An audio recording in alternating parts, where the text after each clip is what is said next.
I think the Buckley Cup's getting ready to kick off.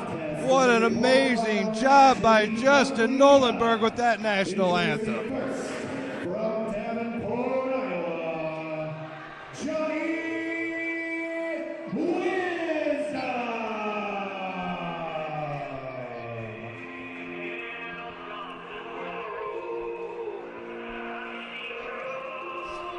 All right, Brady, we are going to start the Buckley Cup off tonight with Johnny Wisdom as the first man coming to the ring. Brady, I'm going to go ahead and ask you right now, where does your money lie? There are 8 men, even though we don't know one of them yet, in the Buckley Cup.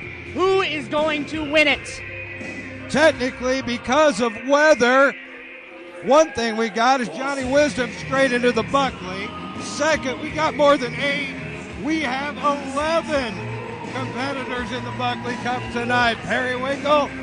But to answer your question, my money is on Jeff Cobb. Wow, I believe that you just took the words right out of my mouth.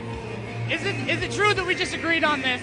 It's very possible because everybody in this field is talented, but Jeff Cobb is an incredibly unique athlete. Not to take anything away from the double tough, missing a tooth, badass Johnny Wisdom in the ring, and a man who's returning to the proving ground, Mr. Tyson Dukes. Wow, he looks extremely focused tonight, Brady. Tyson Dukes is an international star. He's been around the world and back again, but this man still has goals to achieve. He's still looking for that big full-time contract, and he is still hungry for competition. Johnny Wisdom has definitely got his work cut out for him tonight. Absolutely, he's still looking for that big contract. And might I say that winning, something like the Ryan Buckley Memorial Tournament, that could get you one step closer to the big contract. As they say, can't hurt, could help.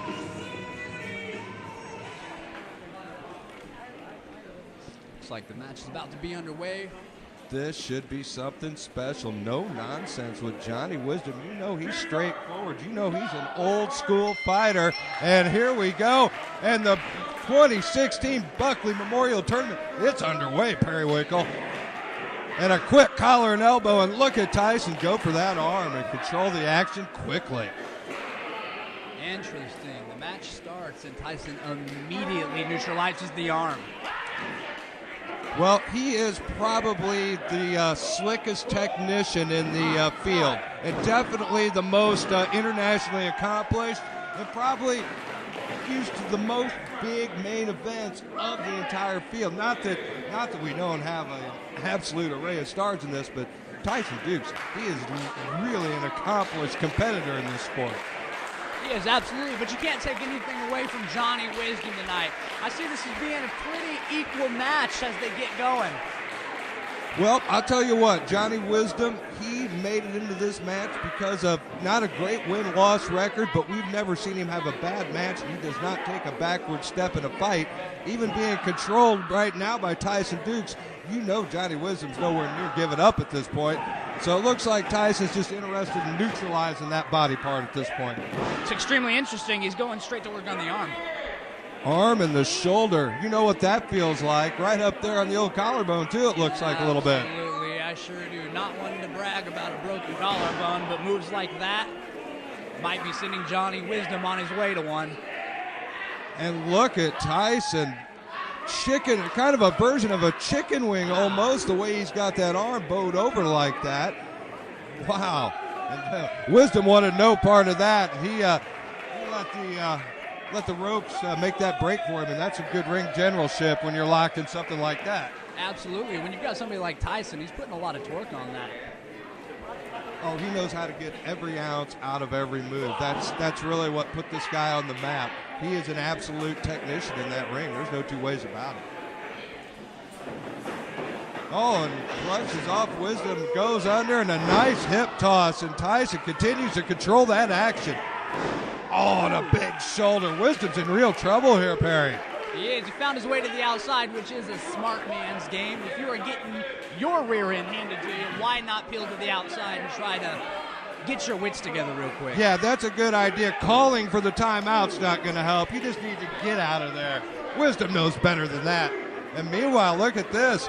Tyson's going to give Wisdom a little tour of the fire department, it looks like. Uh-oh. This is not going to be good. I'm not sure what He's Tyson trying to is get a asking little bit of help. He wants him to put a boot up. He's got to... Oh, man, talk about fan participation. That was absolutely excellent. Wow. That's something that kid's not going to soon forget. He's got an imprint of Johnny Wisdom's face right on the bottom of that sneaker. I can't exactly tell, but it looks like Tyson is looking Look, for Tyson's another for another boot. boot. Are you kidding me? Oh, man, and that's 2 in a row. And Wisdom rolling back into the ring for his own safety now. I love it. Look at that beautiful boot imprint he's got on the side of his face now. Wild swing and a miss. I'm not sure what that was, a Tony Llama on the side of his face? I can't tell. Tyson shoots him across. Oh! Woo! That is a nasty chop. You can hear that echo throughout the entire building. That was a high caliber sounding gunshot is what that was like. We know what's coming here. Oh, it's time to do some counting for this crowd, I think. Oh, but that count got cut short, and Wisdom found a little offense. Look at that, a big elbow. I hate to say it, but that might be Tyson's downfall of the match. See, he is paying way too much attention to this crowd, to this audience. He don't did cater win to the matches that fans a way. little bit there, Perry. I'm not going to lie. And you are a firm believer in the fact that you cannot spend time looking out there to get approval for anything. Get in there and do it. Absolutely. And speaking of in there and doing it, look at Wisdom take a little control now that he found his opening. He's just going to work on him in the corner. Returning the chops he received a little bit earlier. Oh, You know, and it's an that one. exchange. But, man, but there's nothing like an eye poke to even things out, huh, Perry? Beautiful. And, boy, did he slide that in there slick and fast. And Dukes, that's in real trouble. You get your eye hurt. You don't want that happening this early in the night. No, not at all. Poked him right in between the eyes. It's beautiful. And the first thing he does is he grounds him. He puts him right down on the mat. Try to get your mindset together. Try to recalibrate here because he's kind of been getting his handed to him for the first portion. No doubt about it. And let's face it, this isn't just a match. This is tournament format. It's not traditional beat the clock, but let's face it, you want to get out of that ring with a victory as quick as possible and with as little damage. Like say, don't get scooped and slammed, for instance. Absolutely, absolutely. Did I just say don't get scooped and slammed? It happened again. Look at Wisdom, and look at him lay that elbow in. Wow. Wisdom's cooking on both burners here. But it must have taken a lot out of him early on because he keeps going for these holds in the middle of the ring, trying to get his breath, trying to get himself together. Well, like you pointed out, he did absorb a lot of Tyson's offense right from Jump Street in this. So maybe he's getting his air. Maybe he's just getting bearings and formulating a game plan.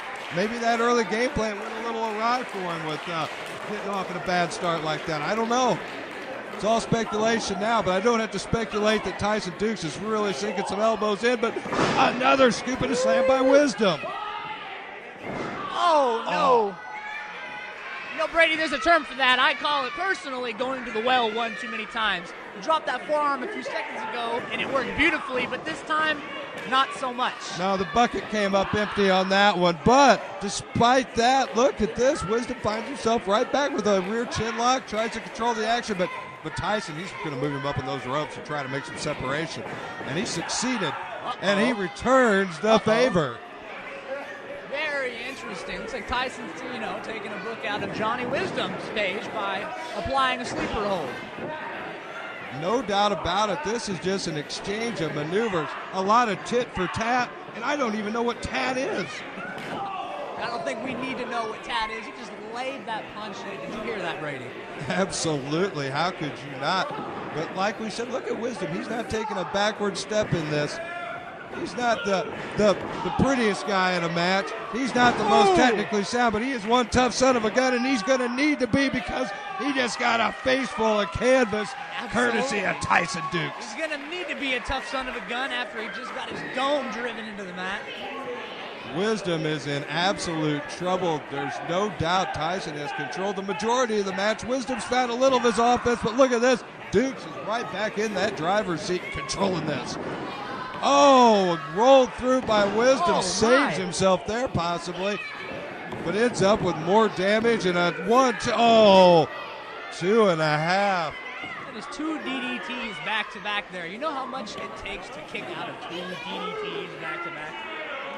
Wisdom is one tough SOB. Absolutely. There's no doubt about it. He came to fight. This is a huge opportunity for him, and he doesn't want to let it slip by. He may be advancing right here. Oh, my God. Oh, man, that spine buster out of nowhere. Looks like Tyson's going for some kind of form of the lariat to try to finish this one out. Oh, man, and Wisdom saw that come and took full advantage. I thought he was moving on. How Dukes got that shoulder up, I don't know. That couldn't have been any closer, and this match is going to continue. Oh, brushed off by Dukes, and there he got all of that. There's that lariat he tried hitting a second ago. That's it. Tyson Dukes with the win. And Tyson Dukes moving on against Johnny Wisdom in round 1 of the Ryan Buckley Memorial Tournament. That was a hell of a fight once again from Johnny Wisdom, but Tyson Dukes was a little too much. He was, you know. Tyson Dukes advances, but how well is he going to be when he... What a sore loser. What a time to find your offense after the bell. Wisdom, well, that's completely uncalled for. Oh, no. You got to be kidding me. He's throwing a chair in the ring. Pemberton needs to stop this.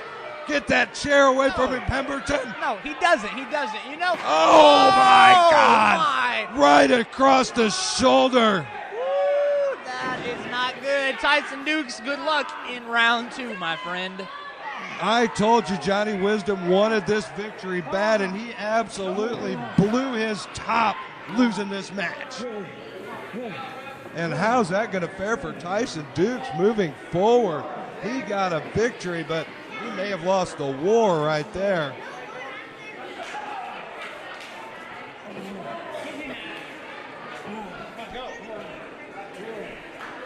What a showing. And Tyson Dukes, he's in real trouble right now. See Jesse Matthews over there checking him out. Pemberton's on top of it. Cody Springer in there looking on. He may need some help back to the locker room. Honestly, I'm not even convinced he can continue in the next round at this point. If he's a smart man, he might just go ahead and sit it out. If he is a smart man. Crowd still appreciates him, though. It's disgusting. Well, I don't think it's disgusting. How could you not appreciate the skills of a Tyson Dukes? No doubt about it. It's a treat to see that man in the ring. And the Ryan Buckley Memorial Tournament off to a scorching start. Randy Ray is coming in it. The Buckley Cup, and it is a 4-way elimination match. The 4-way elimination match. We talked about the weather being a factor earlier, and this is one of the most... Brady, on your feet. Please stand on your feet for this man, please. It is ravishing Randy Ray. Made his way into the 4-way elimination, and the winner of this is going to move on to the next round of the Ryan Buckley Memorial Tournament. And like we said, weather scuttled some of our original plans, so Randy found his way into the tournament, and this is a huge opportunity for him tonight. Pardon me, Braden, pardon me.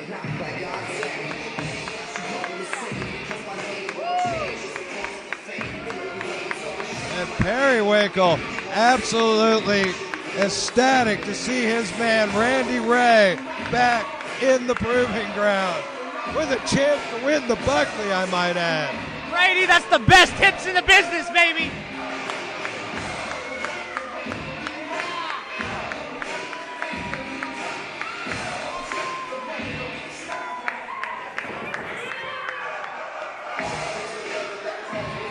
There's no doubt Randy Ray's flamboyant. There's no doubt he's full of self-confidence. And some people say he's full of a few other things too, but we won't go into that right now. Brady, the music is still going. Come on, I'm still going.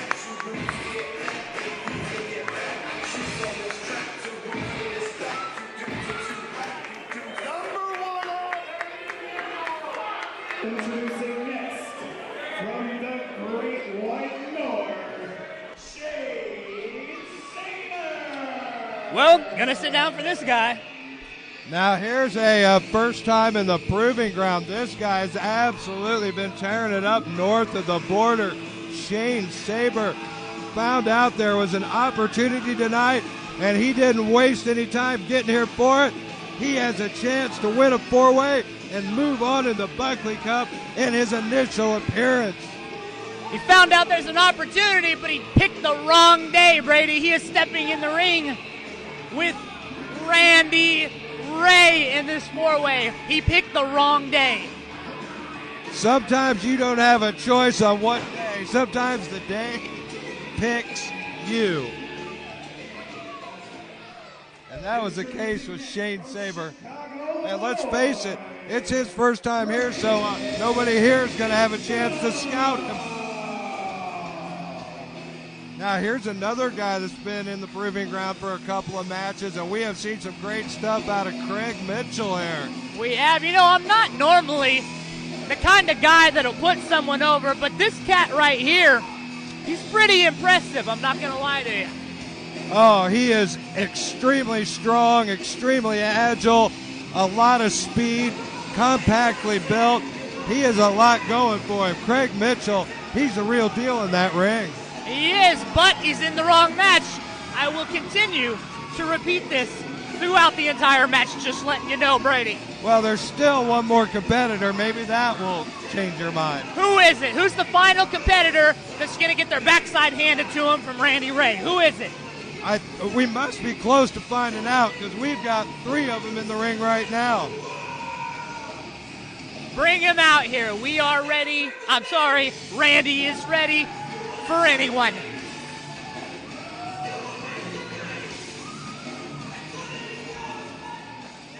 And finally, from Chicago, Illinois. Here we go. Melanie. Whoa, wait a minute.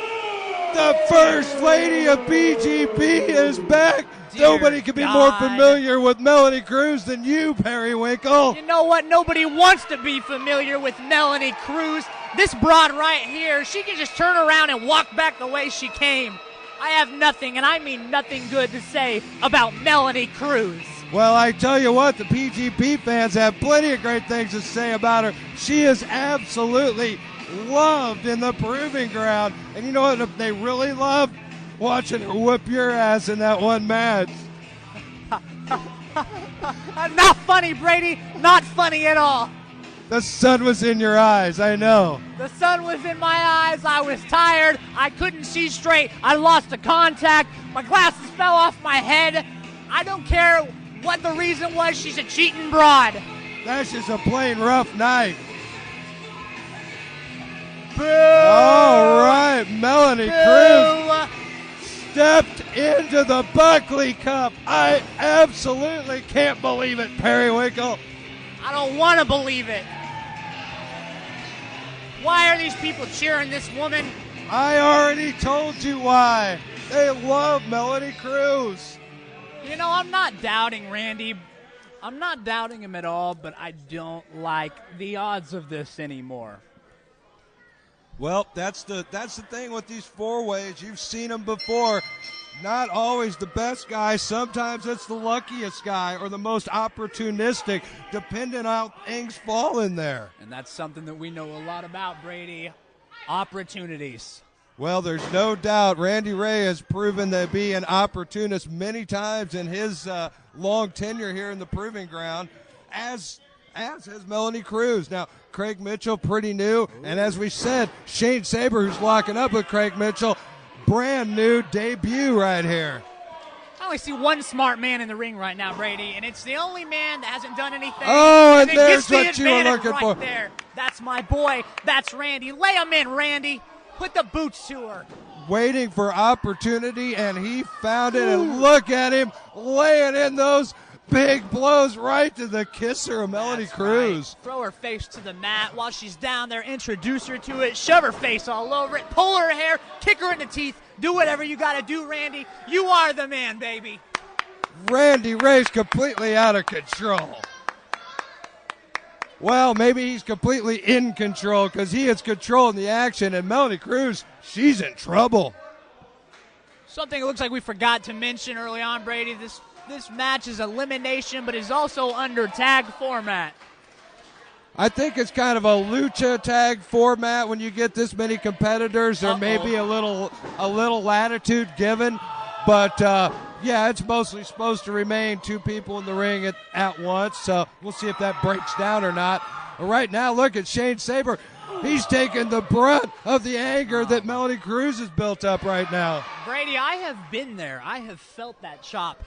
That chop hurts. Oh, no. She's asking. Oh, Lord have mercy. Man, oh, man. She lit Shane Saber up. I have absolutely no comment. And a little double team action. Double elbows with Craig Mitchell. And Melanie Cruz, she's in trouble. She is definitely having her way in there. And Shane Saber, he's in real trouble. Oh, look at Mitchell get that elevation and a drop kick right to the back of the neck. This could be it for Saber. Kick. Absolutely. I can't believe he kicked out of that. That was a nasty drop kick. Both of those boots were placed directly into the back of his neck. That is nasty. That kind of stuff makes you see dots. And you saw the great elevation he gets, but look at Randy that's Ray. My boy. That's Randy my boy. Ray again finding opportunity and making his way in. Absolutely. Randy Ray's looking good tonight, Perry. I'm not going to lie. And look at him lay those knees into the head of Craig Mitchell. He's looking good. He's always looking good. You know, he's had a little bit of a rough time the past few months, but we've been talking. We're trying to work it out. He is back on his A game. He's got his focus tonight. I cannot lie. He's not even letting the baby nipples chant get the best of him. Oh, but look at that disgusting teabag. Oh, the most beautiful that's move in the uncalled game. for. Kicks out at two. He kicked out of the teabag. He kicked out of the teabag. Can you believe it? I'm very happy he did. I'd hate to see anybody lose to that move. Oh, look at this. Opens Mitchell up, and look at it. Shane Saber unload on him. I don't know about you, Brady, but I'm kind of seeing an alliance form here. Just a little bit. Just a little bit. Looks like Saber and Randy are, it looks like they're probably getting on the same page right now. What they are doing is keeping Mitchell very, very far away from Melanie, which is pretty smart. Yeah, right now they can absolutely work together as long as, they've got two eliminations to work together, and then they'd be staring at each other. Absolutely, and I bet these but two until men that time, this could be a smart angle. Working away, nice tags in and out. It's beautiful. These two men are on the same page right now. They need to stay on the same page until, it's only the two of them. And whether it's a four-way or a standard match, the same thing applies. You do not want to take the damage Craig Mitchell's taking right now and something where you can potentially move on to another round. That was a little bit dangerous. Let's face it, Shane and Randy, they've been doing a good job of avoiding any kind of real damage in this match. And really pressing the offense. What a beautiful knee drop. That's probably it, Brady. 1, 2, 3. Oh, come on. Well, sometimes Randy Ray is nuttier than a pet coon, but this man knows his way around that ring, and he can beat anybody in the business, as they say, on a given night. Oh, beautiful knee placed right to the side of the temple. No, Randy, don't lose. Now, this don't is the lose first your time focus. he's let that chant get under his skin tonight. No, don't lose your focus, Randy. Your nipples are, they're there. He has some. He does, absolutely. Saber with a nasty back elbow. And Mitchell, he's taking a lot of damage in there. Saber and Randy Ray are really on. This could be it for Mitchell. It looks like Shane Saber's going to. Oh. The power of Craig Mitchell managed to get that shoulder up. That strength came in extremely handy there. Does, but you've only got so much power left. Oh, beautiful. I like this fella right here. Cleaning like that canvas off. That can't hurt, but has lost his focus and but an escape and an opportunity tag for Shane Saber. Oh, no. Oh, come on, Randy. Come on, Randy. No. I don't like this. I gotta go. Randy Ray, he's in trouble, and Winkle's up to get a closer look. And look at that, he gets flapjacked right on his face. What's Perry Winkle doing over there interfering in this match? Winkle has no business at ringside trying to help out Randy Ray, and he has Craig Mitchell completely distracted. Oh, but a duck under. Oh, but a go behind by Randy Ray, and Winkle's got something else in mind, and he just kicked his own man, Randy Ray, right in that time. Look at Melanie Cruz. It's a 3 count. Randy Ray's been eliminated. Perry Winkle absolutely blew it. Another miscommunication, and Perry Winkle cost Randy Ray this match, and that leaves 3 competitors. Randy Ray is outraged. He can't believe it. Winkle's trying to make it up, and meanwhile the action in the ring is going hot and heavy, and Melanie Cruz, she's in trouble. Come on over here, Jim Roberts. I don't know what we just saw happen. What was Perry Winkle thinking getting involved in this match? Oh, my God, I'll tell you what's happening. This excitement here at the Buckley Cup 2016. It's craziness. Absolutely off the hook. And this match is going on. We're down to 3 competitors after a huge miscommunication between Winkle and Randy Ray.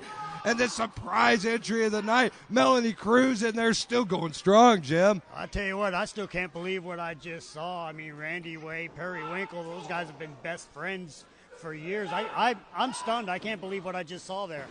And look at Craig Mitchell. He's taken a lot of damage. You know, Ray and Shane Saber really were working as a cohesive unit early in this match.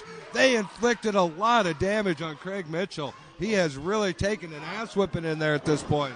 I tell you what, I've been nothing but impressed with the performance of Shane. Is it Sabry? Is it Saber? It is Saber. But like a big old cutlet. He just ate a big and a boot big from old Melanie boot Cruz. from Melanie Cruz. That'll give you a 3 count and knock you right out of the Buckley Cup in a hurry. I'm going to make a prediction right here, right now. I think we're going to have our first female Buckley Cup winner, Melanie Cruz. Well, earlier these two had a bit of an alliance cooking also, but all bets are off now because there can be only one, Jim. That's right. You know, when it comes down to it, it's every man or every woman for him or herself. And both of these competitors have had great showings in the proving ground. They both brought it tonight. I don't know what's going to happen here. Craig Mitchell's definitely absorbed more damage. Oh, Brady, look over here. And Randy Ray is trying to make his way back to this match. And Winkle and Randy Ray are still in trouble.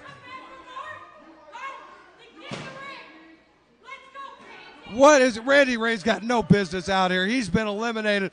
What's Winkle doing with that? This miscommunication's still going on, Jim. What Perry's trying to do is... Oh, my God! Oh. Perry was trying to get Randy Ray to possibly not get fined, not get suspended, and it looks like it backfired. Completely backfired. A second miscommunication tonight, and that takes Melanie Cruz's eye off the ball, and boom, man. She is eliminated. Opportunity finds Craig Mitchell, and Craig Mitchell finds opportunity. Craig Mitchell moves on. Well, no doubt Melanie got the best of Randy Ray, but that momentary distraction is all it took. And Craig Mitchell, he's moving on in the Buckley Cup. I tell you though, I'm still stunned. Who would ever think that you would see Perry Winkle and Randy Ray going at each other the way that they just did? Well, we've seen this happen several shows in a row now, And I tell you what, it's been brewing. This is the first time they've fallen off the same page. Ever since Periwinkle's injury, they have had a really hard time in the Perfect Addiction. Well, I tell you, if this is indeed the end of the Perfect Addiction, I'm sure that even though Melanie Cruz came on the losing end of this match, she has to feel a little bit of comfort knowing that she was part of the end of that. A little bit of vindication when she put that chair right into Randy Ray's mush with a big old kick. That's for certain. I tell you what, I'm going to order the VOD on WWNlive.com just so I can watch that over and over. That was a thing of beauty. Randy Ray getting screwed twice in the same match. Melanie Cruz looking like $1 million, and yet Craig Mitchell is the one moving on to the next round. The following contest is a quarterfinal match in the Buckley Cup. Introducing first from Omaha, Nebraska, he is the Omaha Chainsaw, Stephen King.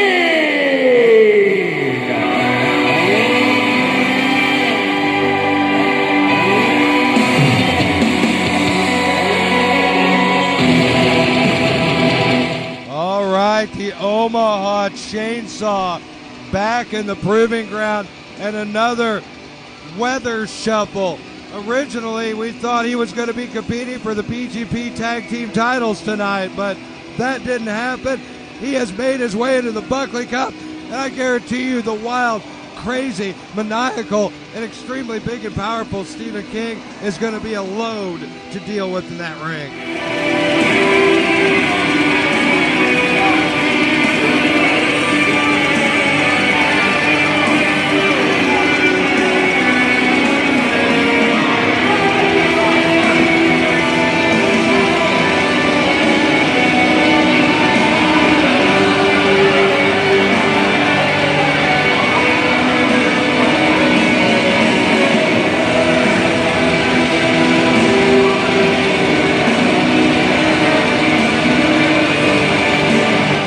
Well, Stephen King's already intimidated a referee and a ring announcer. And look at that. We've got Nelson Six, another member of the Carnivore Club, in there watching Stephen King's back. That's going to make him doubly dangerous tonight. You know I'm going to agree with you, Brady. It usually helps to have somebody having your back. It usually helps. Usually. Supposed to. Usually. If you can stay on the same page, sometimes life's all about the timing. And meanwhile, look who else is in the Buckley Cup. Another big, powerful man coming to meet Stephen King. It's the longest reigning, actually, franchise champ in PGP history. It is Rough Crossing. Here he is. I might not like the man, but I sure do like the item that he brings to the ring with him. That thing right there, that's a deadly weapon, Brady. Oh, you knock somebody upside the head with that cowbell and you can definitely ring their bell. There's no doubt about it. And or choke them out with that bull rope it's attached to. Good, you could. There are so many methods you could use with that.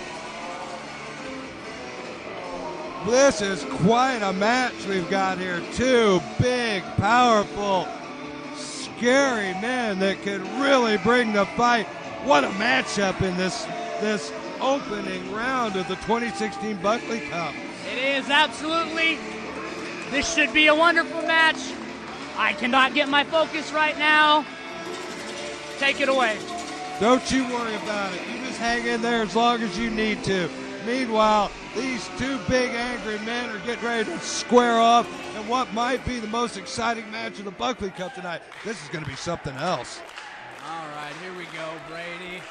Here we go. They're starting, right? They're getting ready to start the match. They're getting ready to do something. They're going to tie up. Something's going to happen. Well, both men have an extremely unique approach to wrestling. Ruff is the old school, straightforward, traditional cowboy, and I don't know what in the world you call Stephen King over there besides what an oddball. He's a freak, Brady. He is a freak. a dangerous, dangerous freak, but freak nonetheless. You are absolutely right, Periwinkle. Interesting that this, it seems to affect him. Maybe not. Never mind. He's fine. Freak. I don't know fine from not fine with Stephen King. I'll tell you that for a fact. This is one unique, to say the least, individual. And even Rough Crossing seeing that a little bit right now. It is. It is extremely interesting to see a man make weird gestures with his hips.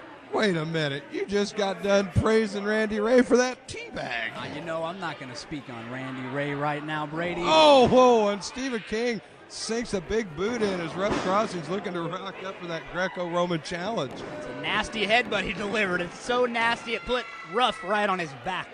Well, I guess that's where those odd antics pay off at times. He did not know where Stephen King was coming from, and he fell for one of the oldest tricks in the book. That's not like Rough Crossing. I agree. You know, something like a headbutt, you don't really know where it's coming from. I'm not going to say you know where a punch or a kick's coming from, but when they hit you, you know where they came from. A headbutt, you don't know what happened. Caught you right between the eyes. And look at him press that offense, get Rough right in that corner, and look at those elbows, look at the torque, and look at the power he's putting in on it. You could say he's odd, but there's no short selling the power and the size of Stephen King. That is a big, powerful man. But look at Rough Crossing. Opportunity, baby. My goodness.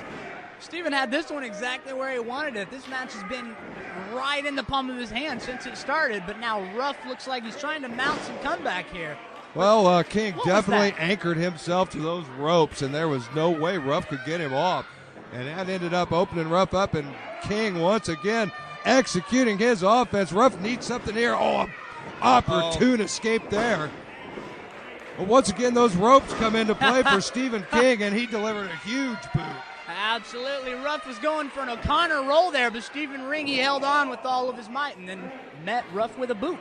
No doubt he has utilized those ropes to his advantage tonight. The odd stylings and the ring generalship are serving Stephen King extremely well tonight. Absolutely. He is on it right now. You can't take anything away from Stephen King. What I find interesting is that Stephen King has been on top of this match, and he hasn't had a single bit of assistance from the man standing at ringside. No, Nelson Six has limited himself to observation, advice, occasionally cheering, but yeah, he has stayed out of it. Which is interesting. No doubt about it. What the heck is this, Brady? He is dancing. He is trying to dance with... Oh, he is distracting the referee is what he's doing, and just as we said Nelson had not been involved, there you go. He got me. I had no idea what was going on. He's so weird. I thought he was just dancing with the referee because he's weird. That seems almost normal for him. Absolutely. That was a very sound of mind strategy. That was beautiful. And it almost took Rough Crossing out. He barely got up at 2 right there. Sounds like the audience is trying to get behind Rough, but they're just not there enough for him yet. Well, he has been taken out of his game from Jump Street tonight. Stephen King definitely came in with his very unique game plan, and he has controlled this match. Yes, he has from almost the opening bell, Brady. Rough, he's thrown in a left or a right here or there, but he hasn't really mounted anything to date. He hasn't really done a single thing. Well, one thing we do know from Rough Crossing's long reign as franchise champ, this man can absorb some serious punishment from the best in the business. So there could still be a lot of fight left in Rough Crossing. I don't know, but buddy, he's in some serious trouble. And look at King deliver those powerful shots. Ooh, nasty boot to the face. The first thing Rough has really been able to do so far.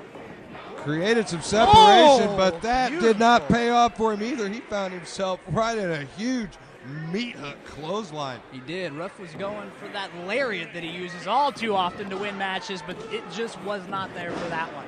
Absolutely backfired on him, and we saw Tyson Dukes move on with a powerful lariat. I thought we were about to see a second man move on with one of those. Stephen King's kind of biding his time now. He's just kind of keeping him grounded, which is very, very similar to the Tyson Dukes match we saw earlier. Yeah, for a wild man, he has got some good techniques in that ring once he finally gets around to them. Oh, very interesting. It's almost a form of an abdominal stretch. Laying in forearms, stretching him out, raking the chest. This maniacal bastard is absolutely torturing Rough Crossing in there. He is. He's got a nasty full Nelson applied right now. It's really adding some torque to the shoulder blades of Rough. I mean, he's really pulling those sucker back right now. Here are the audiences again. Rough may need that crowd interaction right now. He needs something because he's in trouble.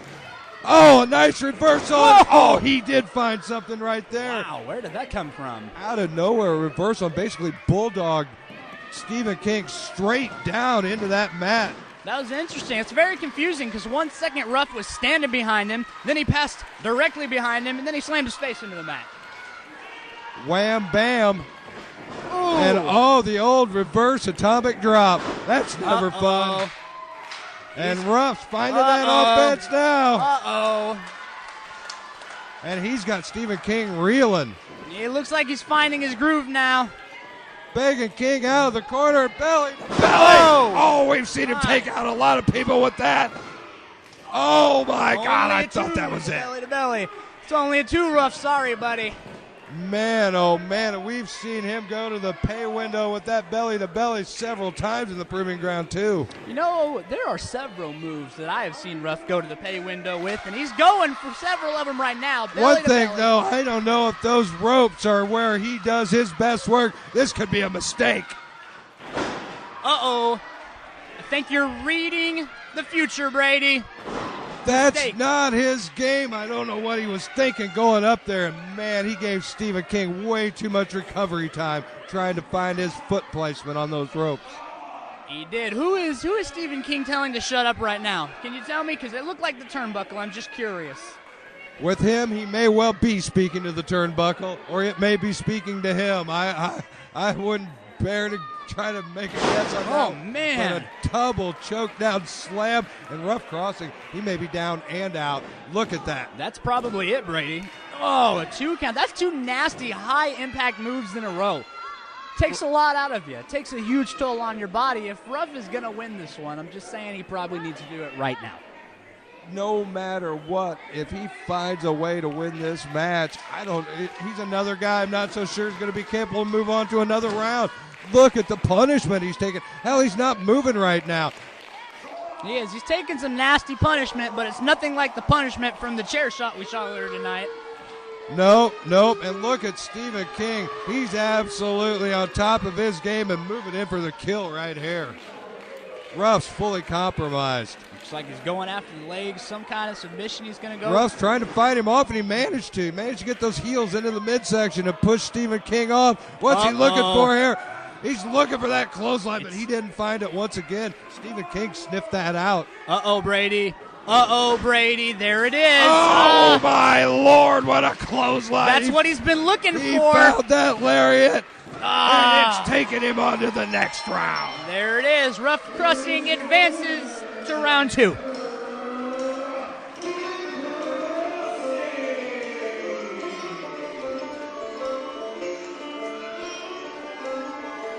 Wow, what a heavy-hitting match. I don't know how Ruff managed to pull that out. He was in serious trouble, but now he's moving on. Damage and all, he's moving on to the second round of the Buckley. You know, he might be a little bit damaged, but he sure does look pretty fresh to me. Well, we know he keeps plenty of fight in that system of his, so he looks ready to go, I guess. Man, oh man, what a tough son of a bitch Rough Crossing is. Nelson absolutely irate at ringside. He can't believe it. He thinks that was a fast count. There's no doubt about it. And Stephen King doesn't know what hit him. He is on Dream Street now. He doesn't know what hit him. 1 second he's running one direction. Rough Crossing's gone, turns around. Lariato to the face. Stars, stripes, and little birds circling your dome.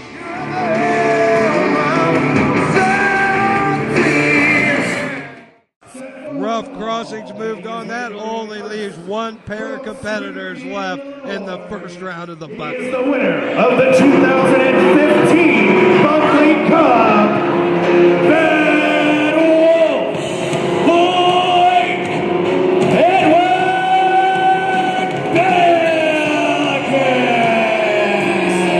Bellicus. The Bad Wolf coming to the ring, Brady. If anybody knows what it takes to win the Ryan Buckley Memorial Tournament, it's this man right here. Go ahead and explain why. Because he stormed through the entire field last year to win it all. He beat guys like Lewis Linden. He beat guys like All Ego Ethan Page and Tommaso freaking Ciampa.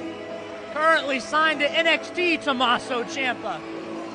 And meanwhile, not only does he have the experience, Blake Edward Bellicus is a member in good standing of the Carnivore Club, so he's also got Nelson Six watching his back. He does. See, a tournament like this, Brady, it launches you straight to the top. Let's go ahead and repeat history real quick. Last year, Blake won the Ryan Buckley Memorial Tournament. Check that off the bucket list. Then what did he go on to do in this company, Brady? He went on to cash that in and win the franchise title, which he held for several months right here as the Big Mac Daddy in the Proving Ground. Absolutely. Former champion Blake Edward Bellicus. And trust me, he wants it back. There's no doubt about it. But he's got an extremely interesting challenge in hand. He does. He's got an interesting challenger, but I was not aware that this was his opponent in the first round of the Buckley Cup. I am now changing my guess from earlier on who is going to win. I'm going with this man that's already standing in the ring, Blake Edward Bellicus.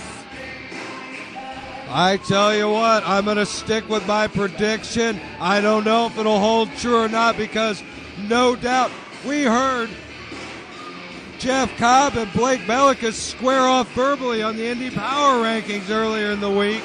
Now they get to do it for real right here in the ring.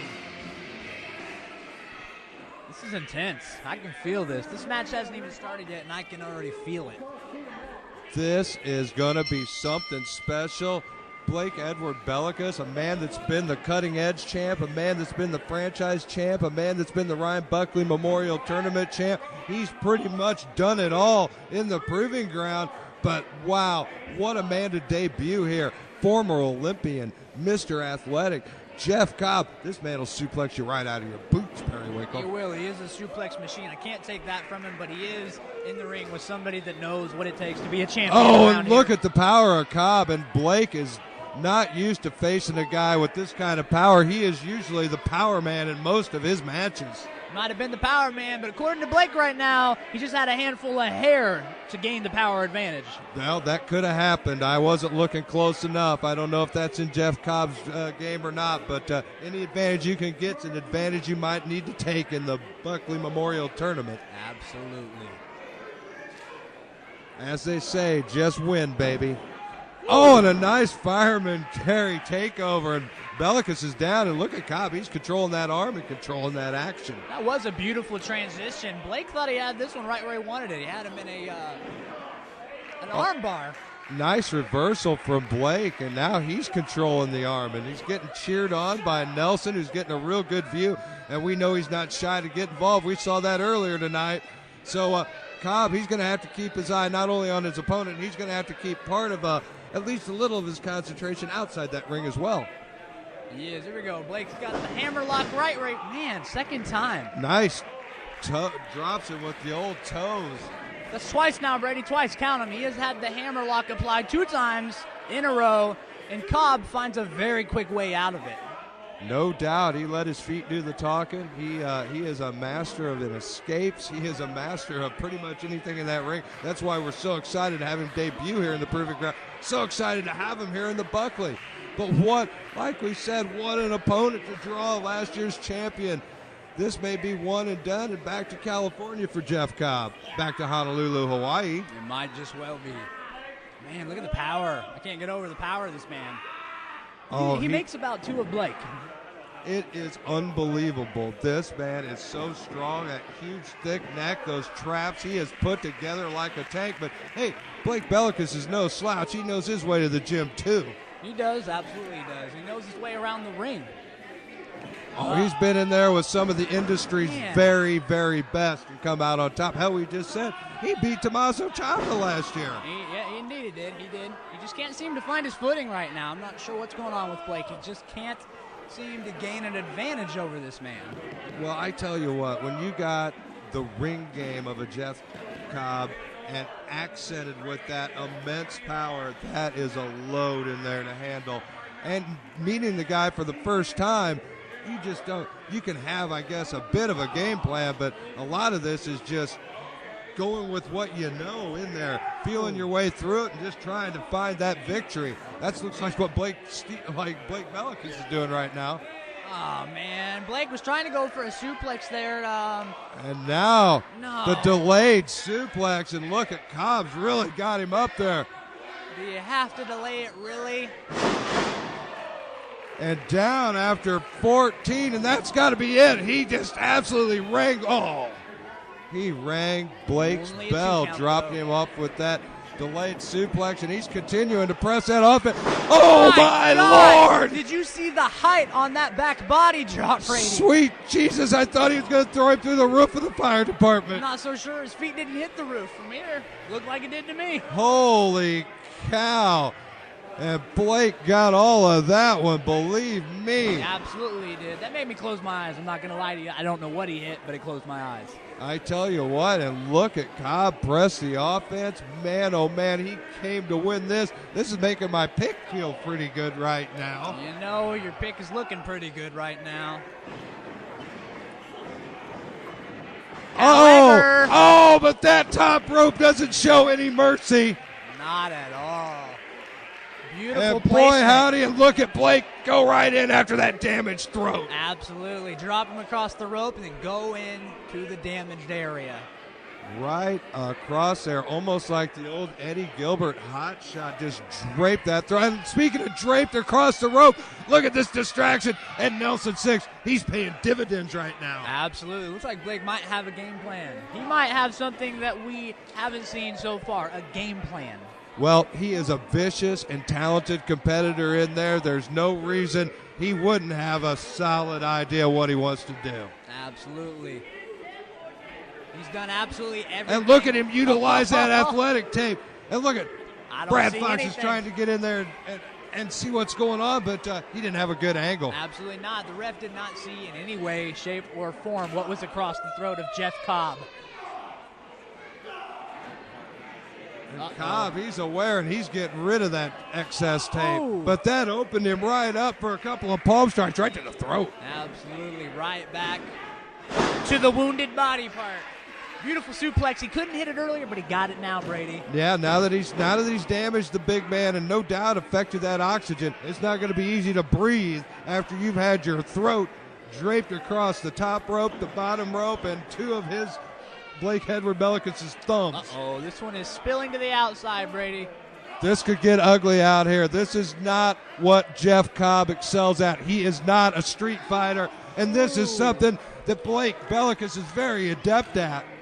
He will take you to the floor and beat you up with any object he can get his hands on. He's vicious.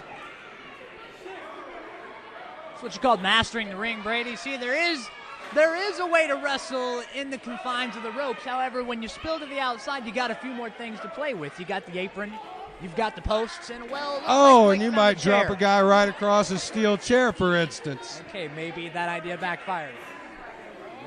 Cobb's in trouble, and he is draped across that chair right now.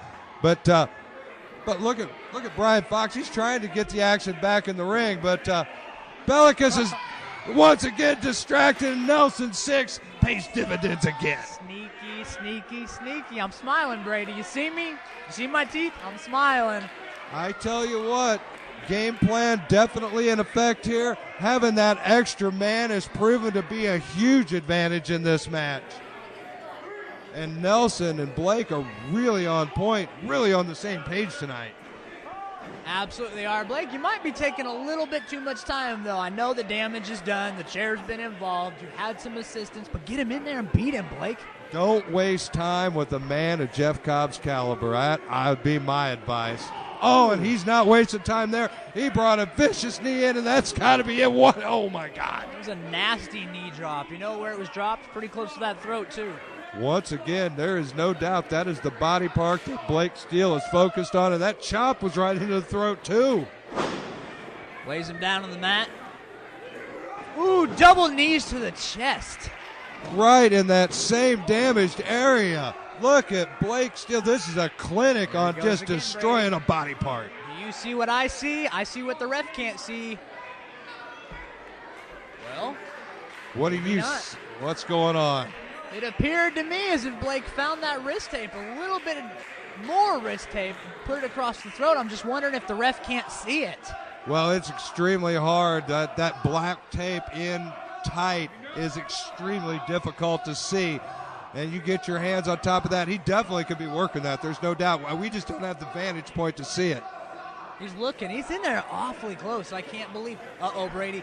He found it. Oh, you were right. And look at that. It. Foxy sniffed it out. And he's admonishing Bellicus. Hell, he could throw him out right now. But he's going to let this match continue. And meanwhile, look at Nelson back on the ring apron.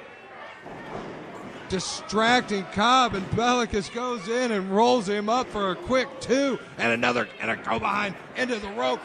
Oh no, draped across it again. That was beautiful. Did you see that? People screaming at the referee right now. The ref can't see everything. You know, he's got his hands full out there. He can only call what he can see. Nelson 6 and Blake Bellicus are in lockstep on the same page. And they are destroying the throat of Jeff Cobb. That was absolutely beautiful. Blake milking the elbow while Jeff is thrown across the rope again. There's got to be precious little oxygen he's able to get at this point. He's got to be close to out, Barry. Got to be. I'm not like this. It gets pretty scary. I'm not liking my pick at this point. The lights could be going dim for Jeff Cobb in there right now. They've got to be. They've got to be fading. This is not a traditional sleeper, but all the damage done, it could be affecting him exactly the same way. Oh, now it's really gonna affect him. Oh my. Oh jeez. Maybe that extra leverage trying to add was not a good idea, Blake. Oh, and Cobb needed all of that. And another huge elbow. Cobb is going to town on the champ right now. Oh my, elevation personified. And man, did Bellicus come down hard. Only a 2 count though, Brady, only a 2. It's not enough to put out the former champ. And what's Nelson doing back on that ring apron? Oh, he just got a knuckle sandwich. Uh-oh. And he's hanging on for dear life. Oh, my Lord. Did you see the strength? Flexed him right into Bellicus. My goodness. Did you see him? He was just dangling. Sweet Jesus, look at him throw Nelson around like garbage. Release. Oh, my Suplexes. God. Here they come. Suplex City Biatch, right? Cobb unleashed on Nelson and Bellicus there. Amazing. And the throws. The torque this man puts on these suplexes. Oh, Bellicus needed that elbow so bad there. Attaboy. Back right to the temple. He rocked Jeff Cobb. No. But he didn't rock him enough. Oh, my Lord. Oh, my God. Where's this coming from? Whoa. And that interrupted the count. That, I believe, was a 3, was it not, Brady? Was that a 3? That was going to be a 3, and Nelson interrupted it. Is he out of here? He should be thrown out of here. I can't believe he's not. Uh-oh. He may get thrown out of here the hard way, but look out. Oh, no. Oh, man. Everybody's down. Brad Gass is down. The audience is down. Blake Steele. Blake Bellicus, holy cow. Even I got rocked into yesteryear on that one. That one hurt. That one hurt real bad. Blake was trying. Oh, and a palm strike knocked him cold. Yes. Move that big lug.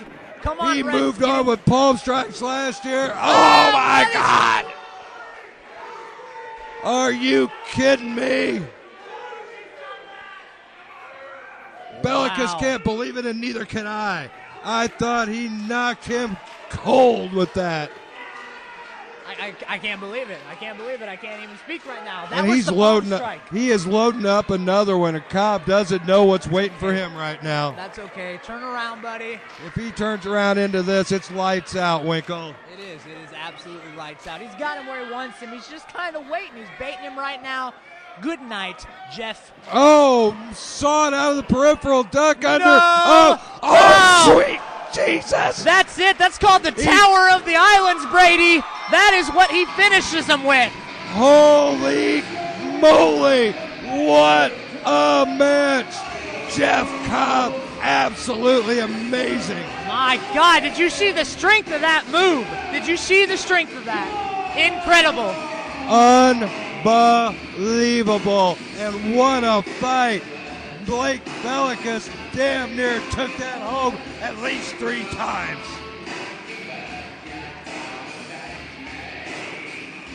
Wow. I cannot believe it. What an incredible match. Come on, Nelson, get Blake out of the ring. Have some dignity. Get the former champ out of the ring. Come on. Get him out of there before Cobb gets, oh my God. Bellicus rocked. And Jeff Cobb moving on to the second round of the Buckley Memorial Tournament. What a war, Winkle. What an absolute war in that ring. That was a war. This man is impressive, Brady. He is absolutely impressive. As of this moment, I now change my choice again back to my original choice. Wait a minute. My original choice. Jeff Cobb. Oh, it's like you were right all along. Absolutely, I was. I told you in the beginning, Jeff Cobb has this. Your powers of your cognitive powers, Winkle, they astound me.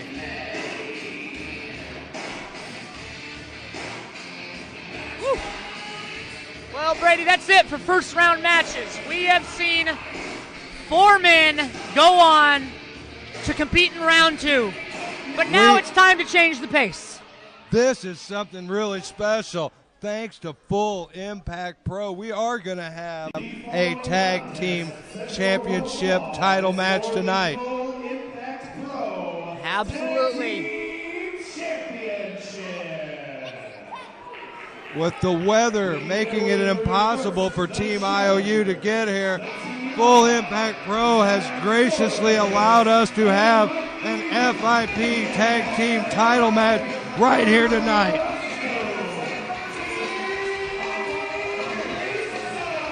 Coming to the ring, Roscoe and Lisa.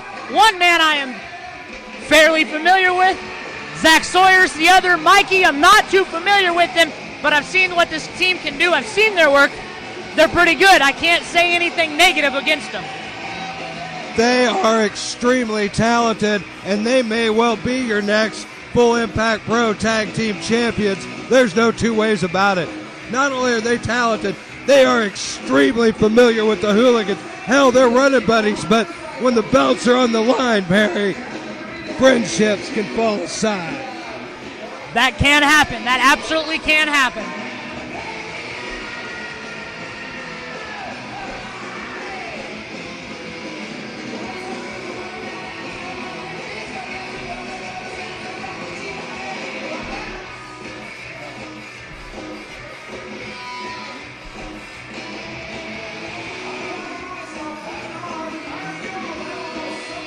So when Mikey McFinnigan goes to the barber, what's he say? Give me the Einstein? I have absolutely no idea.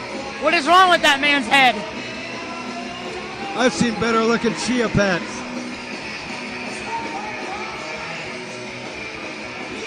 There you go, cover that nasty mess up. What are they doing with Rough Crossing's hat? That could be a real mistake.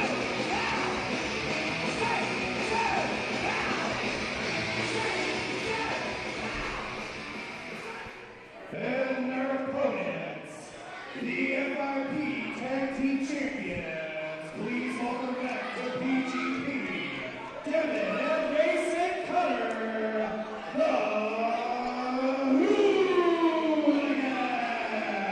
former PGP Tag Team Champions coming to the ring right now, Brady. The man just said it. Here they come. With Uncle Leo.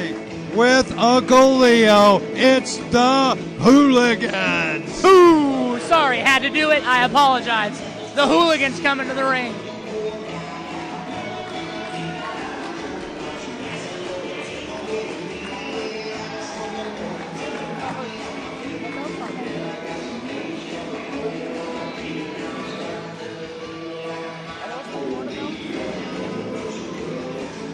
And Uncle Leo sporting the FIP tag team belts for Devin and Mason, who apparently have a moonshine jug with them.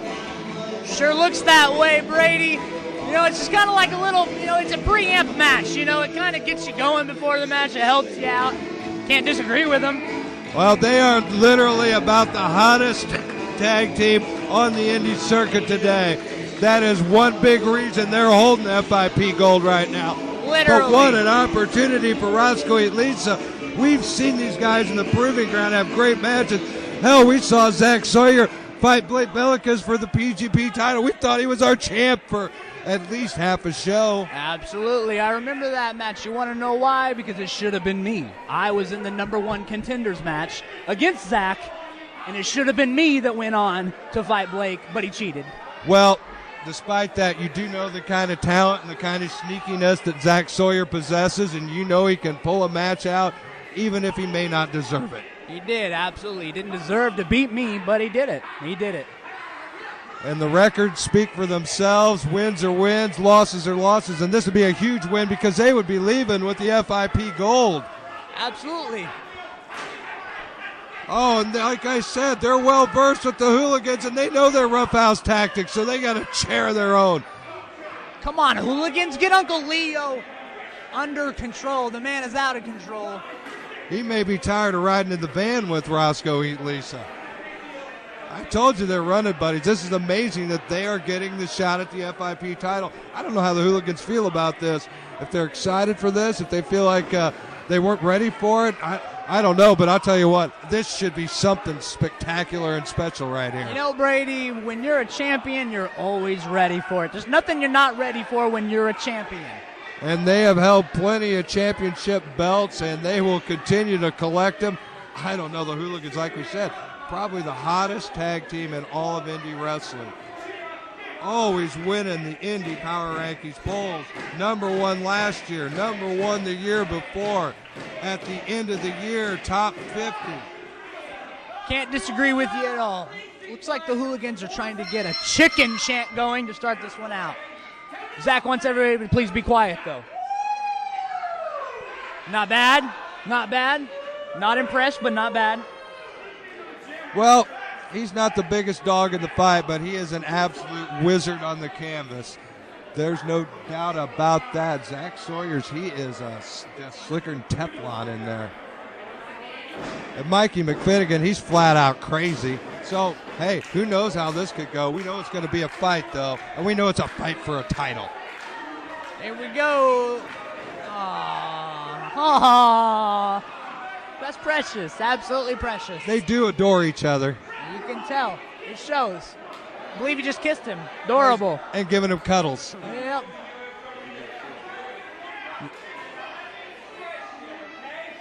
Hasn't even stretched yet, Brady. That's what he just said. He hasn't even stretched yet. Maybe Mikey will help him. Sure, taking a lot of time to get this match started. There we go, a little massage envy. A little massage. Are these men scared, Brady? I'm going to ask, are they scared? They're taking an awful lot of time to get the match going with the Hooligans. Well, they are either scared or trying to get the Hooligans out of their game. I guess we're going to find out in a few minutes how this actually falls. And it begins. Uncle Leo. And we have our first lockup of the match, and I expect this thing to go anywhere and everywhere tonight. All four of these men are absolutely capable of anything in there. And look at Mason controlling the wrist of Zach Sawyer. Ouch. Zach was looking for an escape, but he's not finding it. Mason is holding on like a pit bull. He is, absolutely. Put him down on the mat. Zach is looking. He's trying to find an escape here. Found it. In, under, and behind, controlling Mason with a hammer lock, and Zach Sawyer, look at that. He might find, oh, but look at that. The Ouch. toe hold out of nowhere. Ouch. Using it as an escape. That was nice by Mason. You know, they are deceptively quick for their body type They and are, size. absolutely. They're deceptive in any way, shape, and form you can talk about. They're quick. They flip. It's crazy. You don't expect men of that size to do the things that they can do. Ouch. And they've got an underrated technical game in there. They know their way around that mat despite all the roughhouse tactics, all the high flying and crazy spots. They know good basic wrestling in there too. They do, absolutely. That's how they were brought up. They were trained in Atlanta, Georgia, Brady. A little fact for you by Mr. Hughes. The WWA4 clique, and they have produced a lot of stars down there, Periwinkle. They have, absolutely. But these may be two of their very most decorated to ever leave that training facility. Absolutely. Brady, I can't figure out what Roscoe each leads are doing. I don't know if they're game planning, if they're encouraging each other, but I tell you what, Mikey McFinnigan got himself into trouble fast because Devin Cutter's in the ring now, and he is just unloading haymakers on McFinnigan. He is. He's on. Oh, the big one, Brady, the big one. The big wind up, like the bolo punch from the Crusher. Ooh. Oh, but nice jabs from He's Mikey. on. Extremely quick jabs from both men. Mikey getting the better And he hand. bird walks. But he spent too much time bird walking and not enough time keeping his eye on the Hooligans. Ooh, double headbutts. Delivered to one man and then the other. Those will change your attitude in a hurry. Absolutely. Oh, and classic double team Oh. maneuvers from the Hooligans. What was that? What was that screech I just heard? Where'd that come from? I think it came out of McFinnigan. I think he's terrified. And why wouldn't you be when you Oh, saw my. something like that coming at you? Absolutely. That was beautiful. That's what we're talking about. When we were talking about these men, they're underrated. They do a lot of things that you don't see coming. That's it right there. Flips like that. You don't see that coming. Uh-oh. Oh, Mikey needed that. He has draped Devin across the ring ropes, and he better find some. Oh! Oh, he did find some offense. What a kick right to the temple. And he found that. Placed that beautifully right across the forehead. What a move by McFinnigan, and up over, and what a leg drop. And Devin Cutter, he's in trouble. This could be it. Look at this Winkle. That was not any ordinary leg drop, Brady. That was a slingshot leg drop. That adds about, another 30, 40 pounds onto it. All that force driving straight down to the mat. And the nice quick tag, drag the guy over to your own corner. Classic tag team action. Look at Roscoe eat Lisa. They are absolutely cooking right here. They are. They're going to town. Sawyer's putting every ounce into those whips that he can muster, and he's dragging it by the beard and the eyebrows. It looks like he's got him by the beard, the eyebrows, the nose, anything else he can grab that's on the front of the face, and pulled him all the way across the ring where he needed to be. And look at this. Look at Roscoe eat Lisa. This is good, smart tag team action from these guys. As quirky as they are, they have a solid game plan working here. And look at McFinnigan cut that ring off again. And just in time for Zach Sawyer to recover. And look at him double team Devin. Meanwhile, Uncle Leo and Mason aren't doing Devin any favors over there. Absolutely not. They are laying in the kicks, and now they have the foot placed directly across the throat. That might be enough to do it. That might be enough. That was a lot of impact real quick, but it couldn't get it done. Whoa. That was a lot of... Devin was so close to that tag. Just inches. And man, did he need it. Wow. And Zach Sawyer snatched that opportunity right away from the Hooligans, and look at him control that action, laying every ounce of weight he's got on that frame right now. Sounds like the crowd is firmly behind him, And trying look, to get away from Zach. nothing like a handful of hair to cut off your momentum. Beautiful. These guys, they got it figured out, Brady. They are keeping him. And look at McFinnigan going to the top. Uh-oh. They're looking for something. They're looking to separate that shoulder. All right, okay. I got a little bit nervous when they went to the top, but they've still got him on their side of the ring. Still working in their advantage. Oh, they are finding their offense, and they may be finding tag team titles here pretty quick. Devin's in real trouble here. This ring's been cut in half, and he is absolutely getting the tar beat out of him in there. He is. He's tried several times to get out of that side of the ring, but it's just not happening. Not at all. And look, I tell you what, Roscoe and Lisa, they're a real deal on the tag circuit. These guys are good. They're good. There they go again. Everybody trying to get behind. Oh, Devin. but what a shot right to the kisser. Oh, my God. Do you hear these? They're Big punches. But the elbow cleans Mason right off the canvas, and that was extremely effective. Sawyer did a great job of finding that elbow. You know, I don't know if that was smarts or that was luck, Brady. I'm not exactly sure. He was getting rocked across the face, just happened to fall into the Hooligans corner, and then knocked him off the apron. What do you Lucky think? or good, it doesn't matter. It was effective. It was, absolutely. Roscoe eats Lisa still in And control. meanwhile, Devin still in an absolute ton of trouble in that ring right now. He is, absolutely. They're just ground and pounding away on him. These guys, they're just beating him. That's all they're doing. Look at him pummel the back of the head. I've never seen Devin compromise like this. Me either, absolutely not. Beautiful knee dropped across the back of the head. He is one tough SOB, and he is used to controlling action in that ring, but man, he is getting every bit of Roscoe Eat Lisa tonight. Another tag, more good teamwork, solid outing from Roscoe Eat Lisa. Look at that big boot right to Devin's face. Big meat. Oh my God, do you hear these? Do you hear them? Just sinking He is in laying them soup in there. bones and boots. Uh-oh. Oh, no, though. That'll change your day in a hurry. Absolutely. Scooped and slammed right on his coconut. Come on, Mikey. Keep it together. Yell for your partner. Tell him to come to your corner. You guys still got this. You still got it. Come on. Wow. Both teams have absorbed some definite punishment now. Both teams desperately looking for a tag, and the Hooligans are extremely close No, here. he is too close. Oh, Too but close look for at that, comfort. Sawyer and Mason. Look at that. Oh! And Mason Cutter's just taking it to both members of Roscoe Eat Lisa here. I Man, think Mason Mikey's going to the town. legal man at this point, isn't he? No, I'm not actually sure. This kind of just broke down and went nuts. Mason all over the ring. I'm Mason's not sure. absolutely killing him. But I think I was right. I think Mikey managed to get that tag. Looks like he cut him down. Neutralized the match right back in their favor. Mason was on fire, but just found his fire again. I don't know what I'm talking about. Here they go. Oh, no. Oh, dear my. God have mercy. He just crushed Mikey McFinnigan. That might be it. Ooh. Oh, Johnny on the spot. Zach Sawyer saved Mikey McFinnigan's bacon there. That's what tag team work is all about. He better Oh, thank his lucky stars. Than Look his at partner. this. Ooh. Oh, and a huge knee. This has got to be it. Devin saved their titles right there. Wow, that was a haymaker. It sent him all the way over the top rope.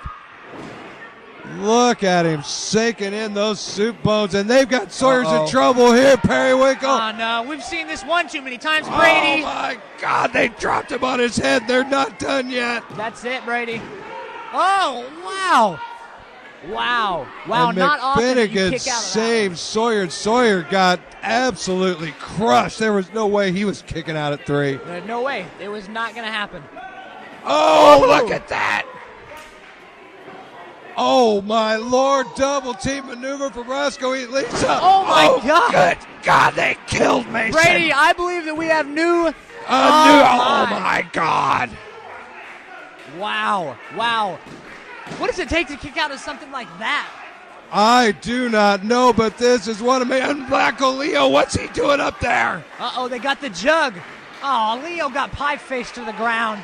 And the jug. Oh, my. No, that went horribly wrong. Uh-oh. Uh-oh. And now he's distracted. He's in trouble.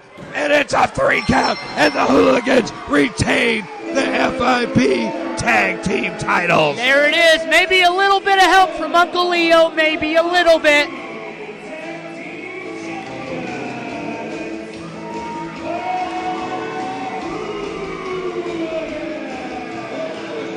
Oh my Lord, what a title match we saw right there, Periwinkle.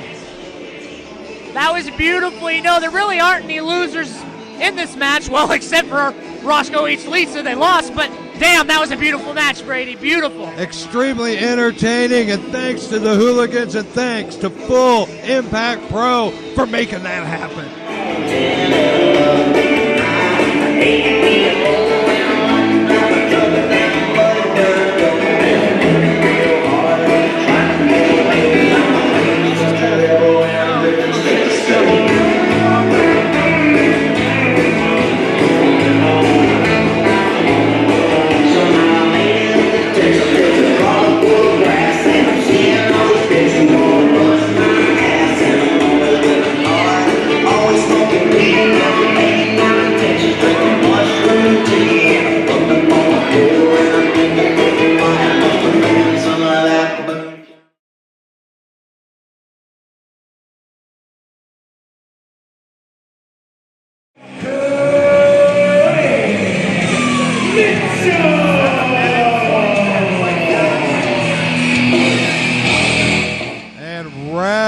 Number 2, Buckley 2016 underway.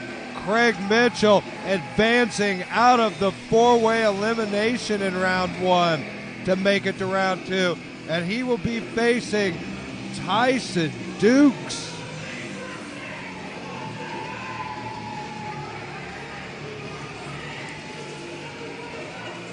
You know, one's got to thank Brady that possibly Mitchell isn't in the best shape right now. I'm telling you, he took a major beating in that 4-way we saw earlier tonight to get him into round 2. A major beating.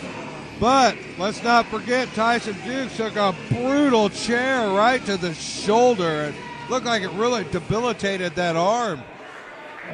That he did. There's a good chance that these two men are going to be in the exact same boat going into this contest, which I guess is a good thing.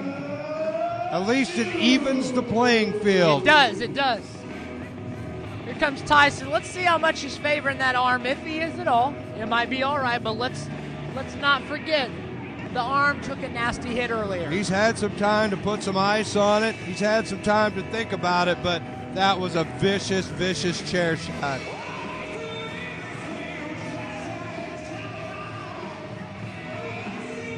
And Craig Mitchell rose to the top of that big 4-way.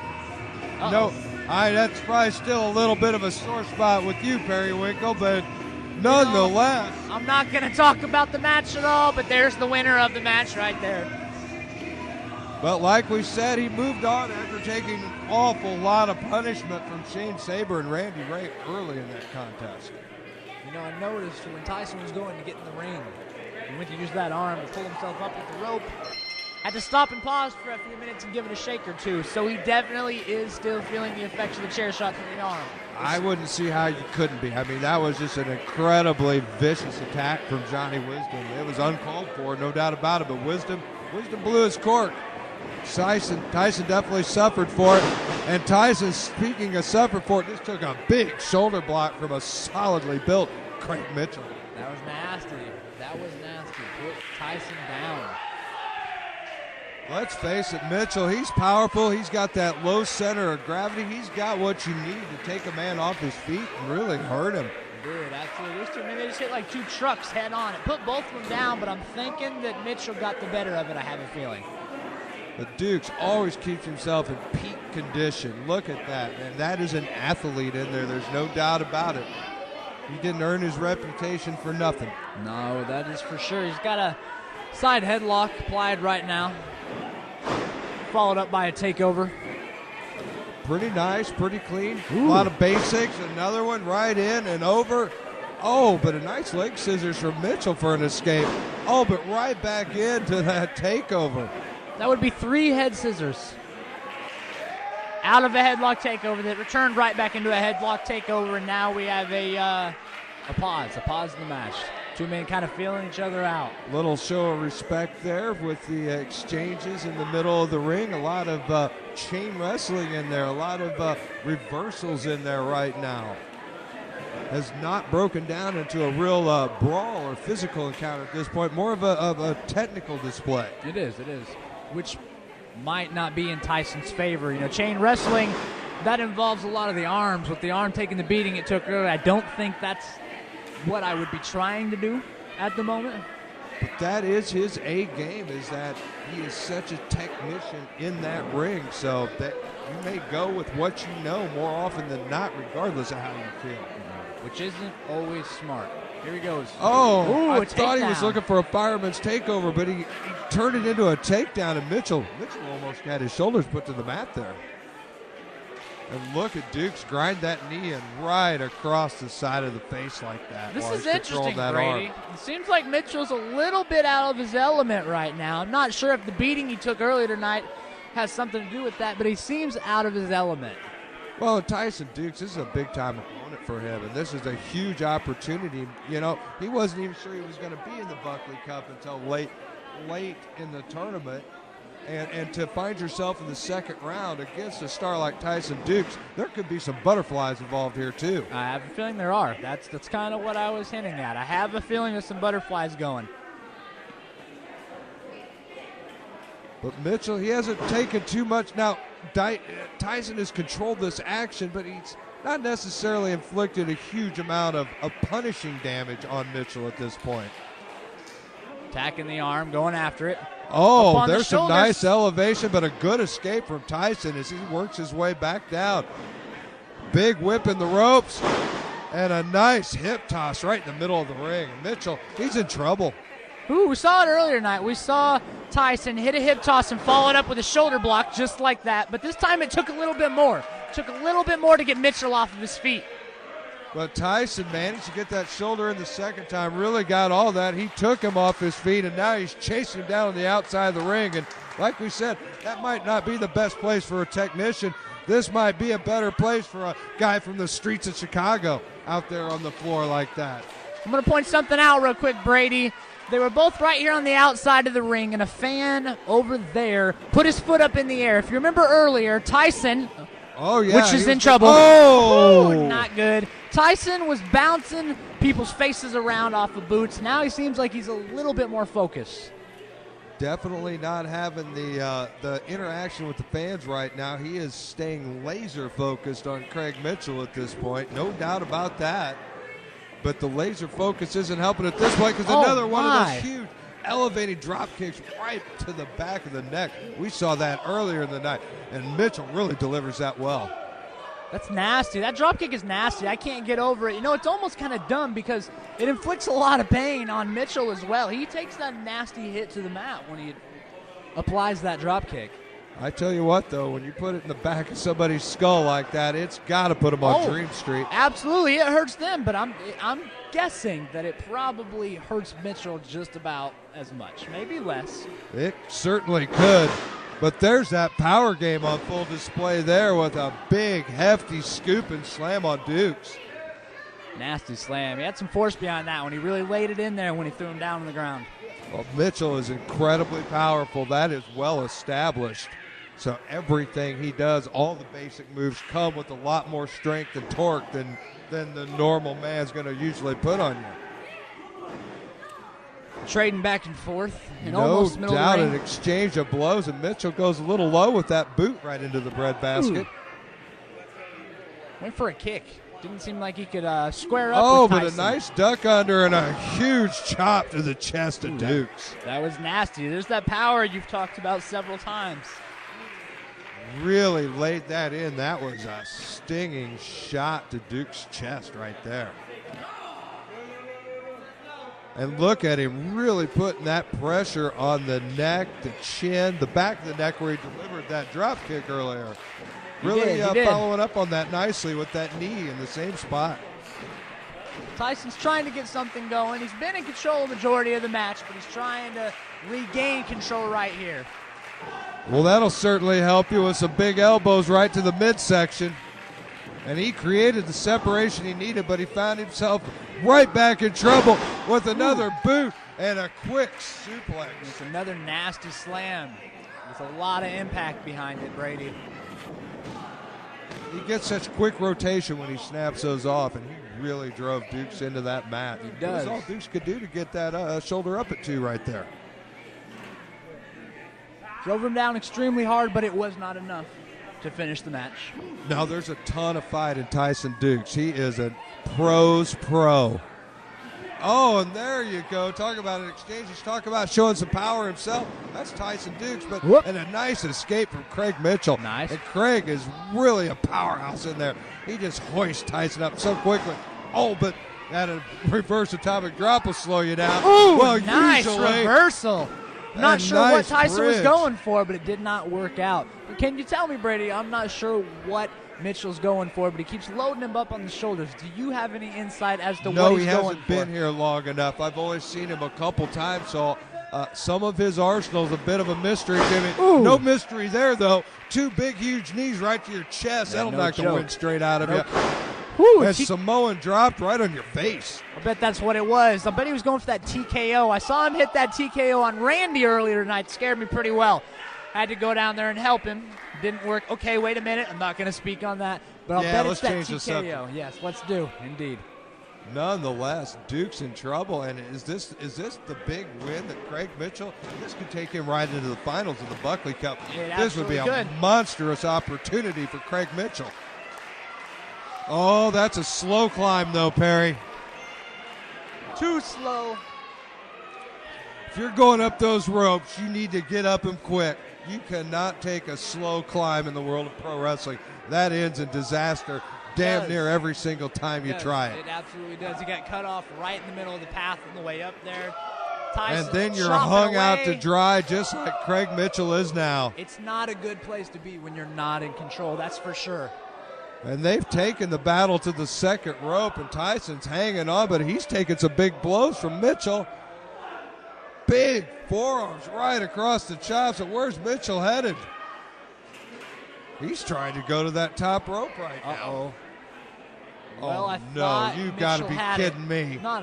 Surely not. Duke shouldn't be up there. This could be a huge mistake, Perry. Looks like he's going for a superplex. No, you got to Brady. be kidding me. Oh! A superplex. My goodness. Cover, Tyson. Cover. That could do it right there. Oh, my God. And both men took a massive amount of punishment with that impact. They did. Absolutely they did. But Tyson looks like he may be first to his feet. He should Mitchell be. He should really landed hard. Tyson should reach his feet first. He is the one that just did the move from the top, but he didn't have quite enough to go for the cover, which would have been a little bit more eventful. Oh, and a big knee, and Mitchell needed it in a big way. Absolutely he did. He needed that bad. And look at him deliver these knees. Oh but my another goodness. huge There it was, Brady. lariat. That is that lariat that he won the first match with. That turned him inside out. Did you see how many spins and rotations was behind that man? I couldn't count them. There was at least 2, wasn't there? Had to be, I absolutely. only count to about 3 generally.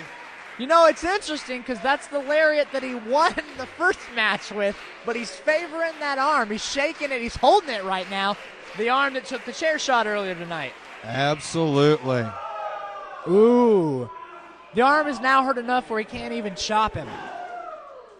He got too much of that last lariat, and it has done more damage on that already hurt arm.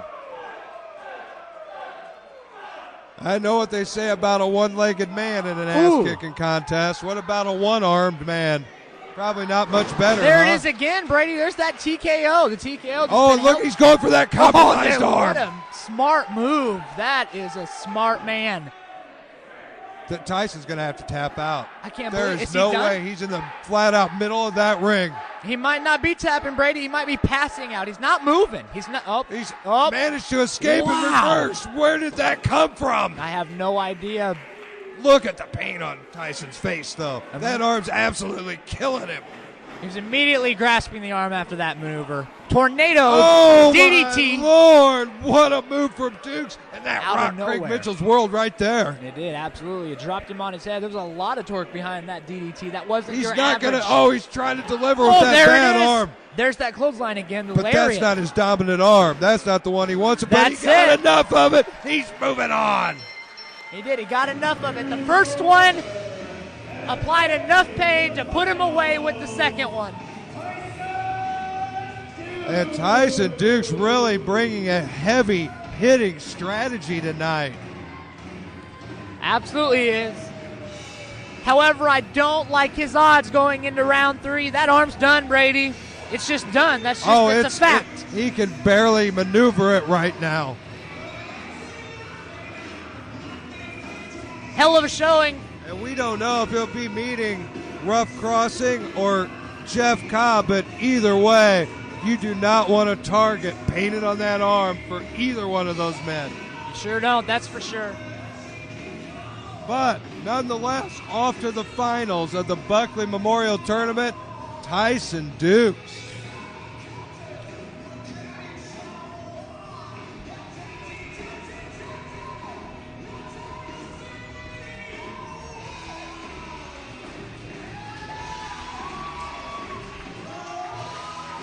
And what a showing tonight from Craig Mitchell.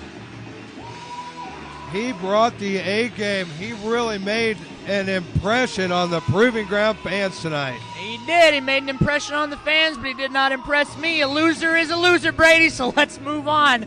We are moving on to the final match of the second round, correct? This is going to decide who Tyson Dukes faces in the final.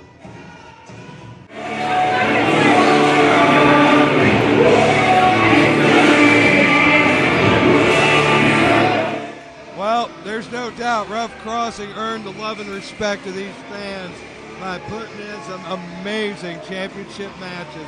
I know even you'll begrudgingly agree with that one, Perry. Unfortunately, I have to agree with you, Brady. You got me. Appreciate it. If you wouldn't put me on the spot like that again, thank you very much. That's all right. It's what I do. Yep, you sure do. Here we go. I believe it might be senior referee. Is that senior referee Jason Pemberton? I don't know if he's a chief senior referee status yet or not. I'm going to have to check his business card. Either way, this is referee Jason Pemberton. Absolutely, one of Asking the best for in the the bell. Proving Ground, and this is a big match because whoever wins this moves to the finals. And these are two of the best on the indie circuit today, Perry Winkle, and they are getting ready to lock up. You hear this? You hear this, Brady?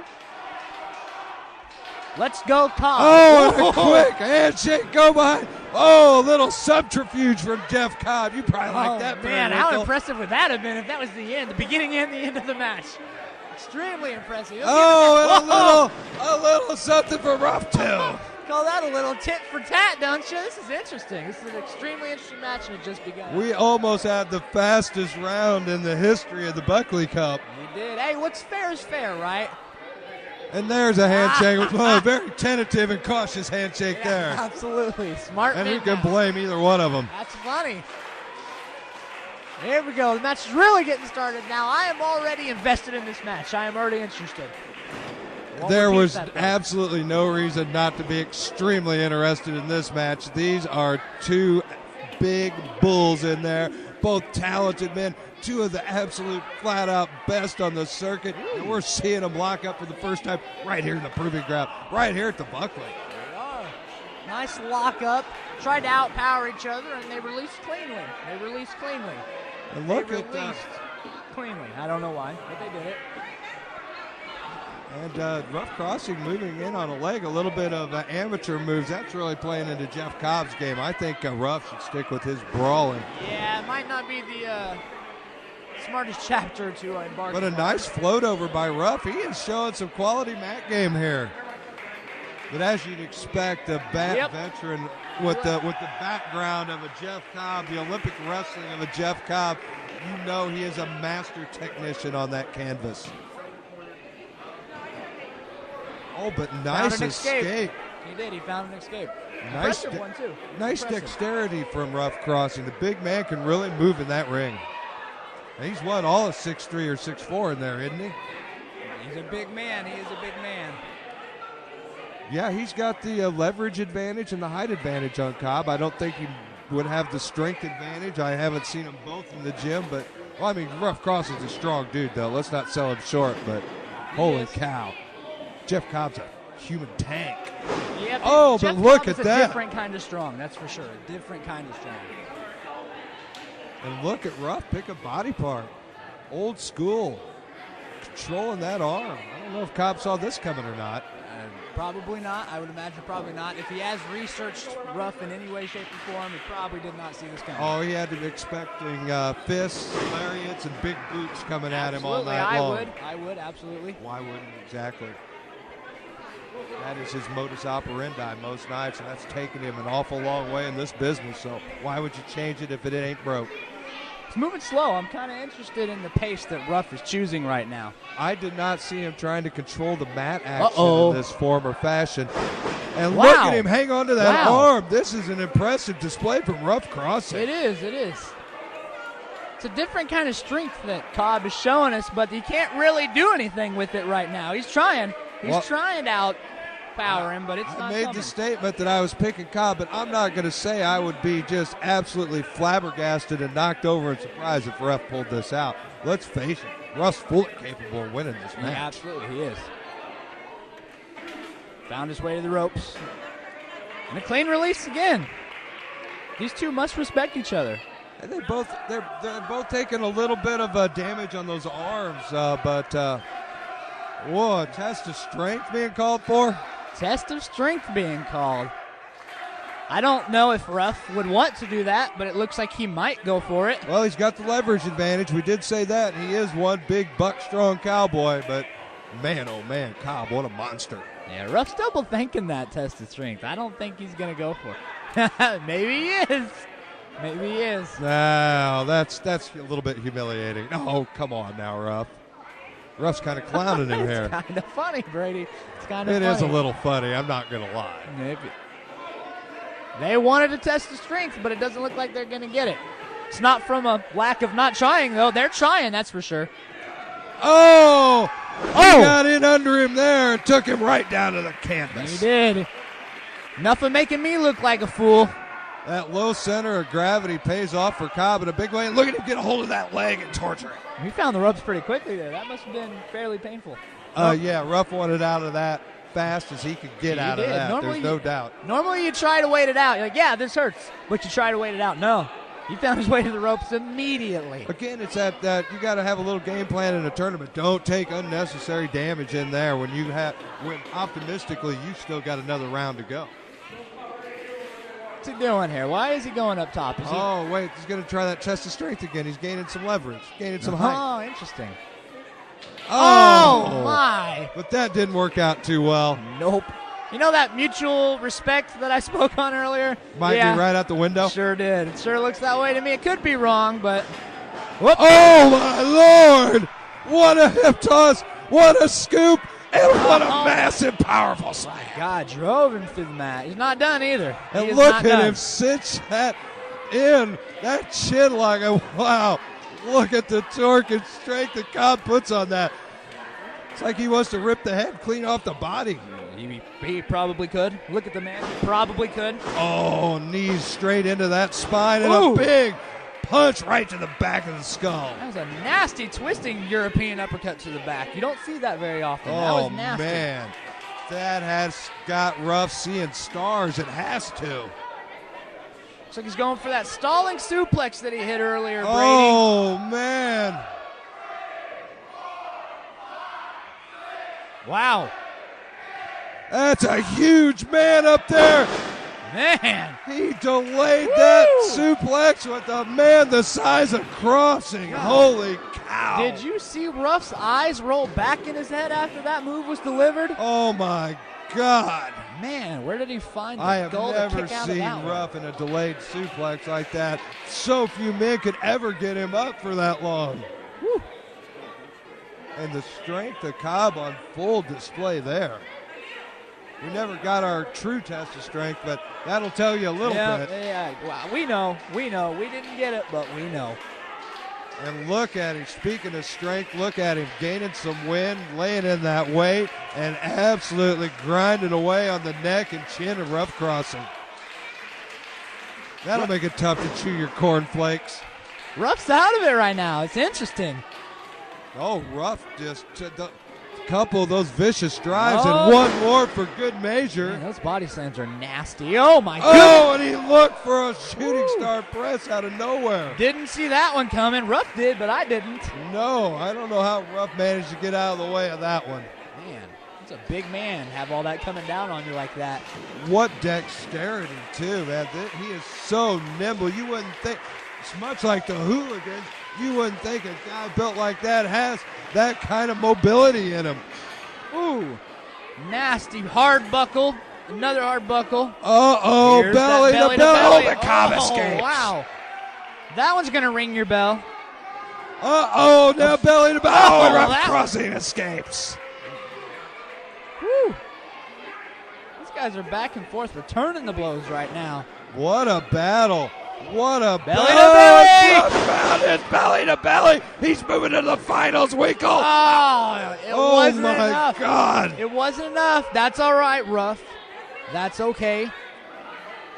I thought he was moving on. He got all of that belly to belly. Absolutely drove the wind right out of Cobb. That was nasty. That was nasty. You know, we've seen Ruff win with belly to bellies, but that's not all he's capable of.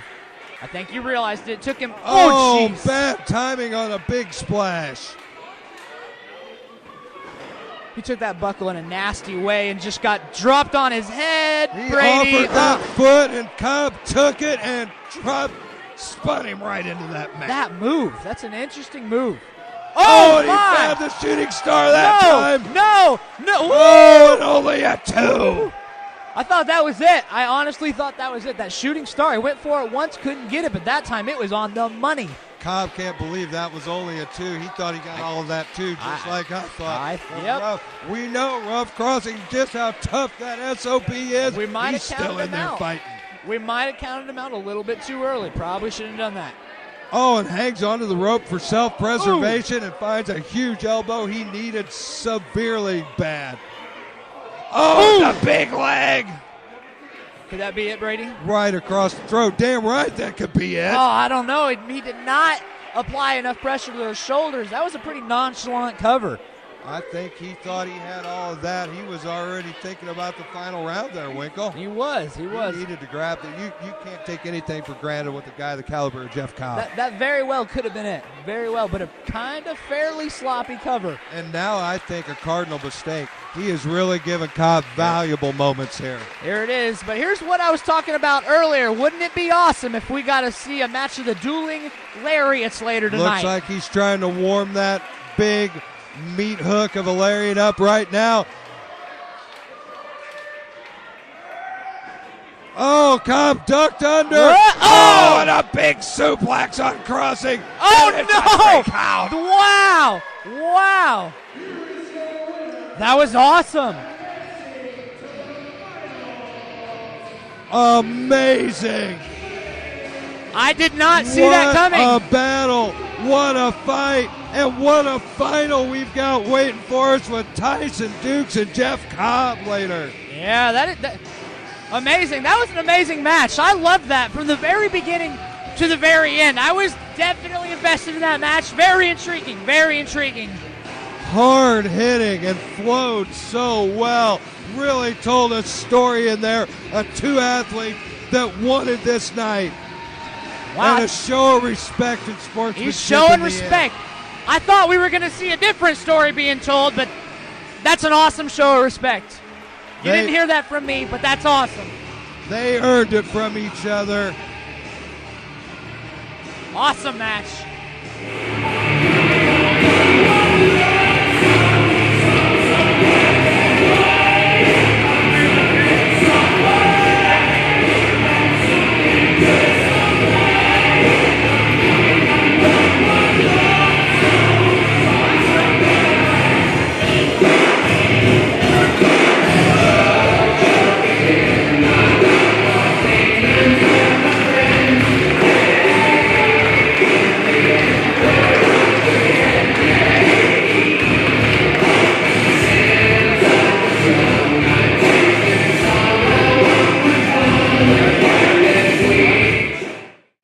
Well, this is our last match before the final, and this is for the big prize in PGP. Well, normally the big prize, not tonight, but this is for the franchise championship.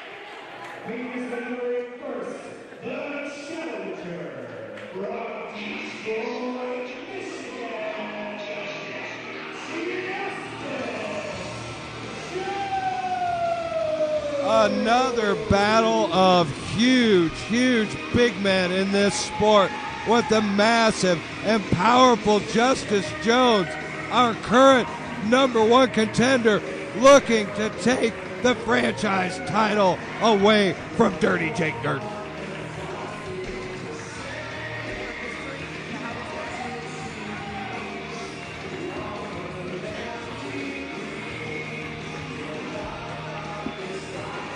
It's been a long climb and a lot of victories for Justice Jones to finally secure that #1 contendership. And what a night right here in the Buckley Cup. He's getting his shot. He is. He's a powerful man. This is going to be an interesting one. I am actually excited to see this one as well. Well, it's not the first time these two have met in the Proving Ground. They met years ago, early in our promotion's history. Dirdin came out on top in a closely fought contest, but it didn't have near the ramifications, and it did not have the big prize hanging in the balance we got tonight. Seeing as how that's changed, do you think the outcome is going to be the same again tonight? What do you think? Will the past repeat itself? Too close to call because their first meeting could have gone either way. Dirdin finally got the Asiatic spike in there to win it, but both men have done nothing but win and destroy people in the Proving Ground since. Both are bigger, both are better, and the prize is much richer. I got no idea. People are really behind Dirdin tonight. They're really behind him. If you remember the last time we were in this exact building, Dirdin went to war. He went to war with Blake Bellicus in a nasty cage match that spilled all over the place. You can tell they firmly support him tonight. It's kind of different for Dirdin. He's definitely got the advantage going into this one. Jake Dirdin is a champ to be feared and revered. The big bearded wild man has cut a swath of destruction through the Proving Ground since the day he arrived.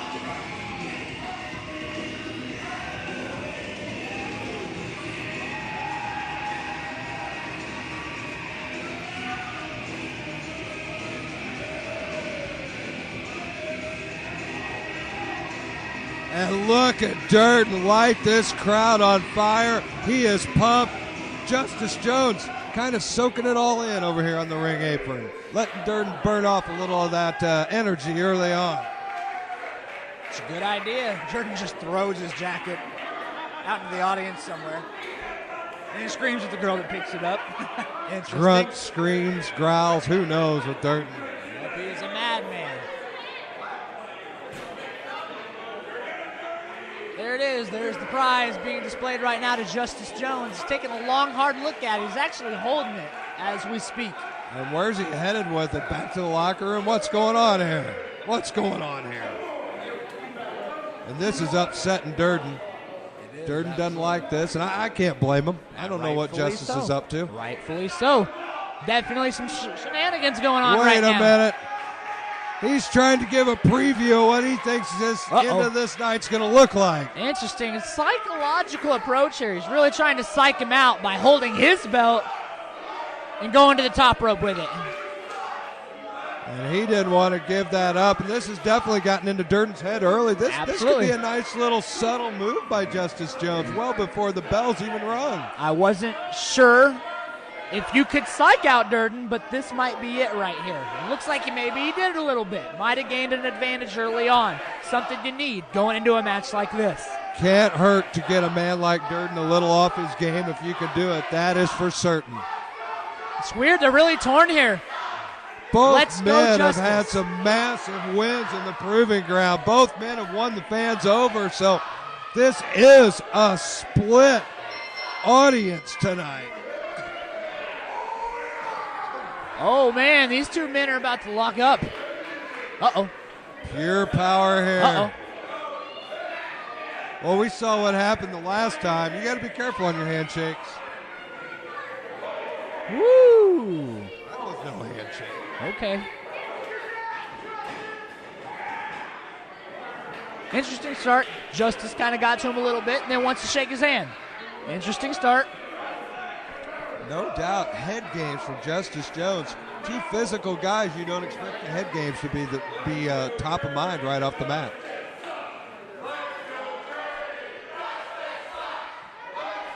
The crowd's really into this one. We've had several matches tonight, but nothing like this yet. This is a different atmosphere right now. Do you feel it? Absolutely, because it's for the franchise title, and these are two of the biggest and the best in the proving ground. Ooh. Oh, and big and bad and laying in the heavy lumber, Justice Jones. He rocked him. He rocked him hard. Oh, Dirdin had to feel that one. He can take a tremendous amount of punishment, but there's no way that felt good.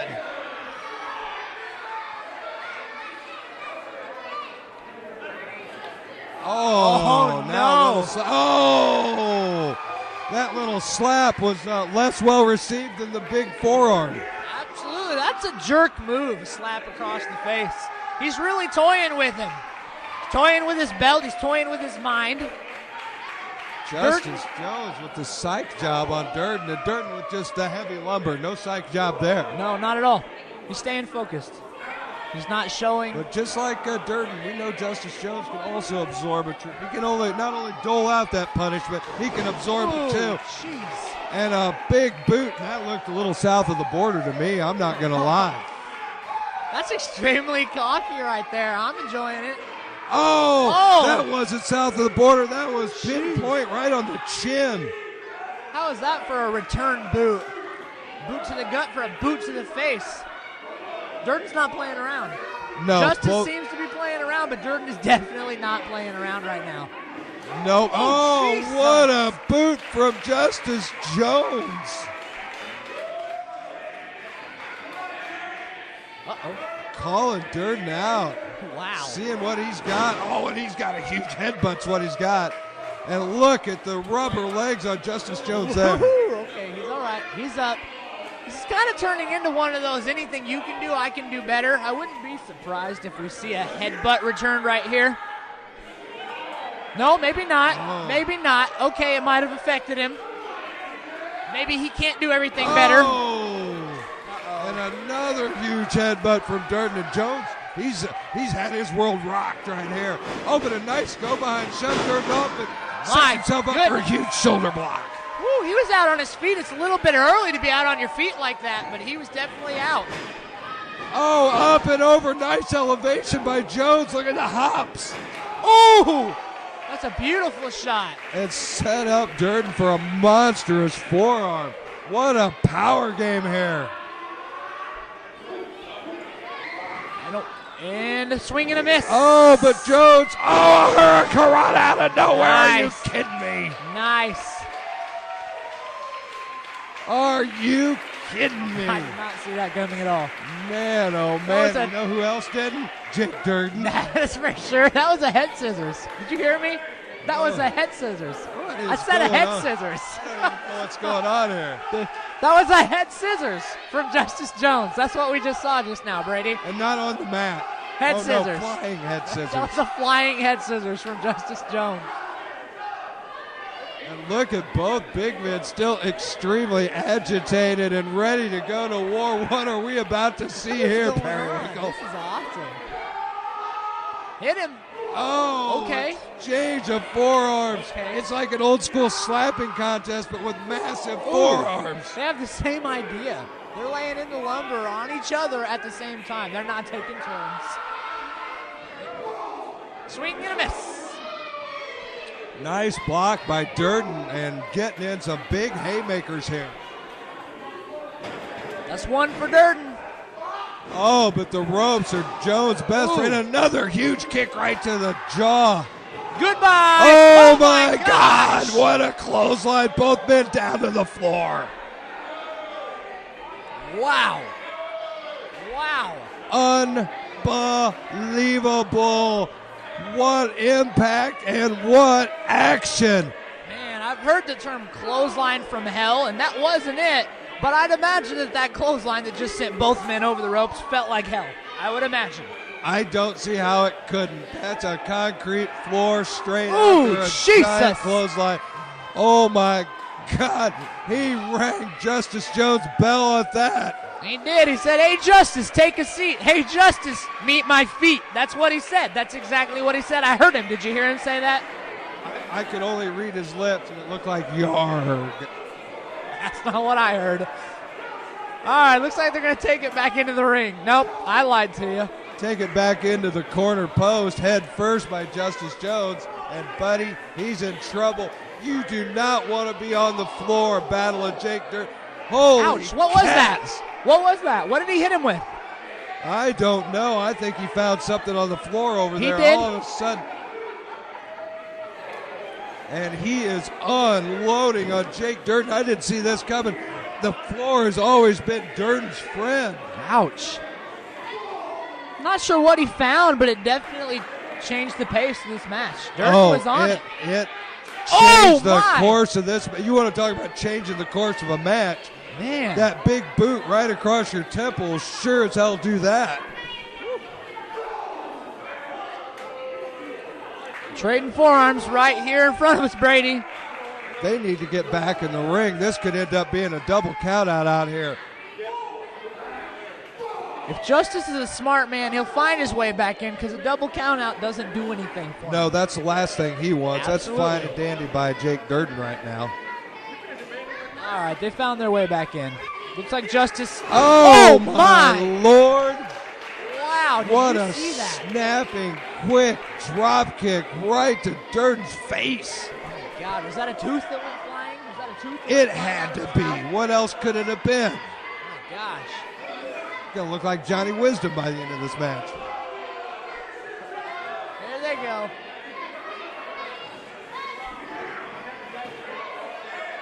Uh-oh. Uh-oh. He's pulled the shirt up. I wonder. Oh, and that had that awful thud to it. My. Oh, my. That just pissed him off. That's all that did. Oh, that didn't hurt. no. That just pissed him off. Oh, no. Look at Dirdin laying the blows. Oh, my goodness. That was a thud. That wasn't a shotgun. That was a thud. That was would so have stopped solid. my heart. Absolutely. I think it probably did. Good God. Whew. Does not look like Dirdin is going to be returning the... Never mind. Battle of big men, battle of monsters, heavy hitting. What a franchise title match. These men are trying to kill each other. They Winkle. are. They're not trying. They're probably going to succeed. I don't And think the it's... champ's in trouble. Look at that. Fully compromised, draped over that rope. I don't think they're trying to hurt each other. I think they're just trying to win. Oh, my God. That could be it. Right there. We may have a new champion, too. Only a 2 count. Man, Dirdin, I don't know how Dirdin survived that. After everything we've seen some nasty punches, some nasty forearms, and kicks to the forehead. Justice chooses that maneuver to take a pinfall off of. Probably not what I would have chosen. Oh, but the big, heavy blows continue from both men. Woo. This is vicious. This is just vicious. It is. This isn't the type of match where it's a battle of the moves. This is a type of match where it's a battle of, well, just fighting. This is pro wrestling. This is violence. They are slugging away at each other in there. He's got him in that corner again. Shoots him across. Oh, Dirdin is possibly seeing that title slip away. Oh, an opportune big boot right to the face of Jones. Come on, Dirdin, capitalize. Jones seems to be inflicting just as much punishment on himself as Dirdin is. It's kind of weird. Oh. Ooh. this is the heaviest hitting match I've seen in ages. These men are absolutely destroying each other. You put him down with that one. There wasn't enough power behind the first one. That one right there laid him out. That's one thing Dirdin can always find, a little more power. That man is freakishly strong and dangerous and huge. But, hey, Justice Jones doesn't have to take a back seat in the power department. Let's face it. Absolutely. True statement right there. There they go, throwing the heavy lumber And down to one knee goes both competitors. But the slugfest continues. It does. This is such an evenly paced match. It's kind of weird. It's not your typical championship match. Very, very methodical and heavy hitting. Just brutality in there. Ooh. Looks like it might be a trade of the headbutts right here. I don't know which man can absorb more punishment. We are certainly finding it out, and you are exactly right with this exchange on their knees of headbutts. Man, can you imagine what it feels to just trade headbutts back and forth? No, and I don't want to. That would kill me. Absolutely. You know, a headbutt hurts when you receive one, but I'd imagine that it probably hurts equally as bad when you deliver it. I scramble enough of my brain cells with alcohol and other unmentionables. My God, can you imagine headbutts? Imagine that kind of brain scramble that we're seeing right now. Sweet Jesus. Repeated headbutts to Justice Jones. Oh, my God. And then one more for the finishing touch. Puts him down. I have never seen headbutts raining down on guys like this. Man, I want to see what their heads look like after the match. I bet they're swollen. Oh, they gotta be. My God. Dirdin's reaching down deep. He's got this match where he wants it. What's Jones going to turn around into? Something he doesn't want to see, it looks like.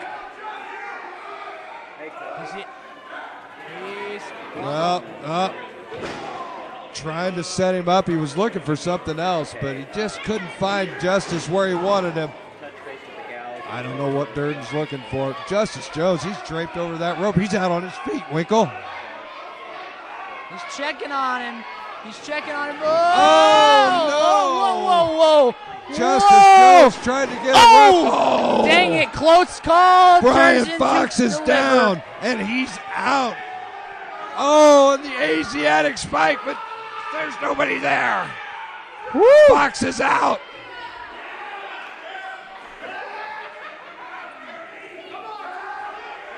Man.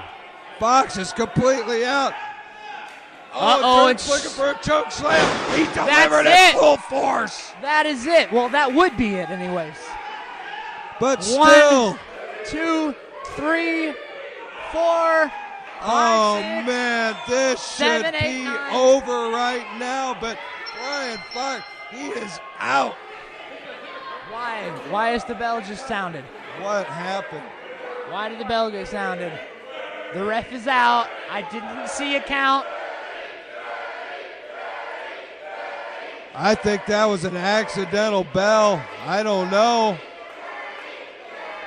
I don't think Fox signaled for it. I don't think he's able to. I don't believe so either. What's going on here? And Dirdin looking for the spike one more time. Oh, he gets it cut off. And he's in trouble here. Oh, Jesus. That was a brain buster and a half right there, Brady. Oh, my God. What a war. Where's Justice Jones headed? My God. Did you see that low blow? I mean, he's been pretty cocky all night, pretty arrogant, but I didn't think we'd see him stoop to delivering a low blow right in the nether regions. Did you? Well, the ref is out, and you got to do what you got to do to win a match like this, but big men on top ropes doesn't always go well, but my God, what a frog splash. 1, Dirdin's 2, through. 3. What is going on, Brady?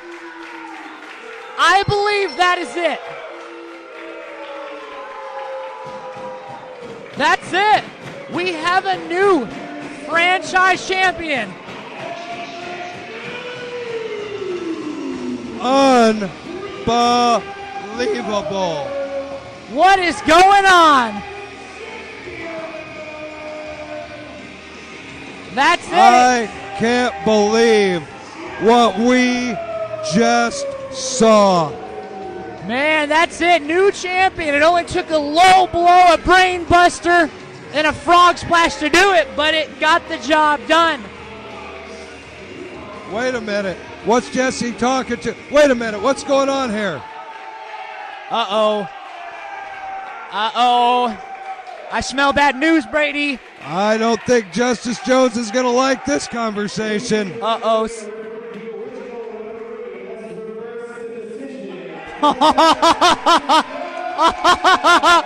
Oh, no. Oh, no.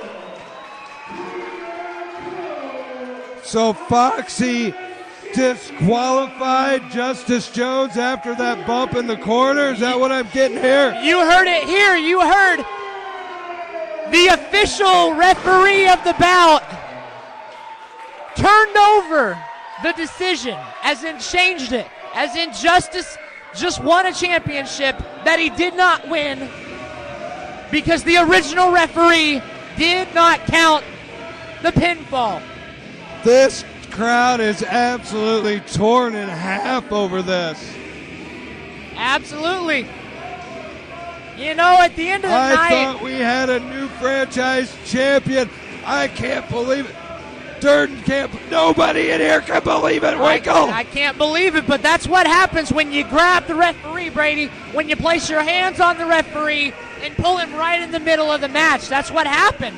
Bad things happen. Justice Jones paid the price. Amazing. I wouldn't be surprised if we see a rematch of this particular match sometime in the future. It wouldn't surprise me at all. I smell a rematch. And what a war for the title, no matter whether you agree with the decision or not. Those two men absolutely beat the high holy hell out of each other. They did. You know, I don't agree. Uh-oh. Oh, my God. Good Lord. Justice Jones has lost his mind. He has lost his freaking mind. No. Don't let him do this. Oh my God.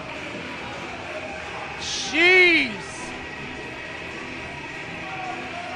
Maybe that ref shouldn't have stuck his nose where it didn't belong. That's all I've got to say about that one. Oh, there's going to be repercussions. I cannot believe Justice just lost his mind. My He goodness. absolutely wrecked that referee. Woo! This is a madman on a mission. Uh-oh. Oh! He went crazy. Justice Jones is terrifying children. Jake Dirdin literally just saved a child.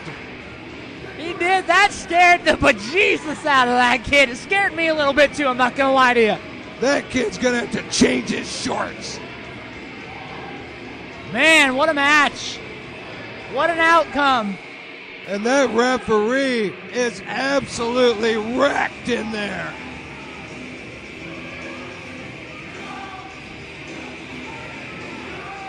We have made our way to the final match of the night, and what a night it's been in the Proving Ground, Periwinkle. A banner night at the Buckley Memorial Tournament.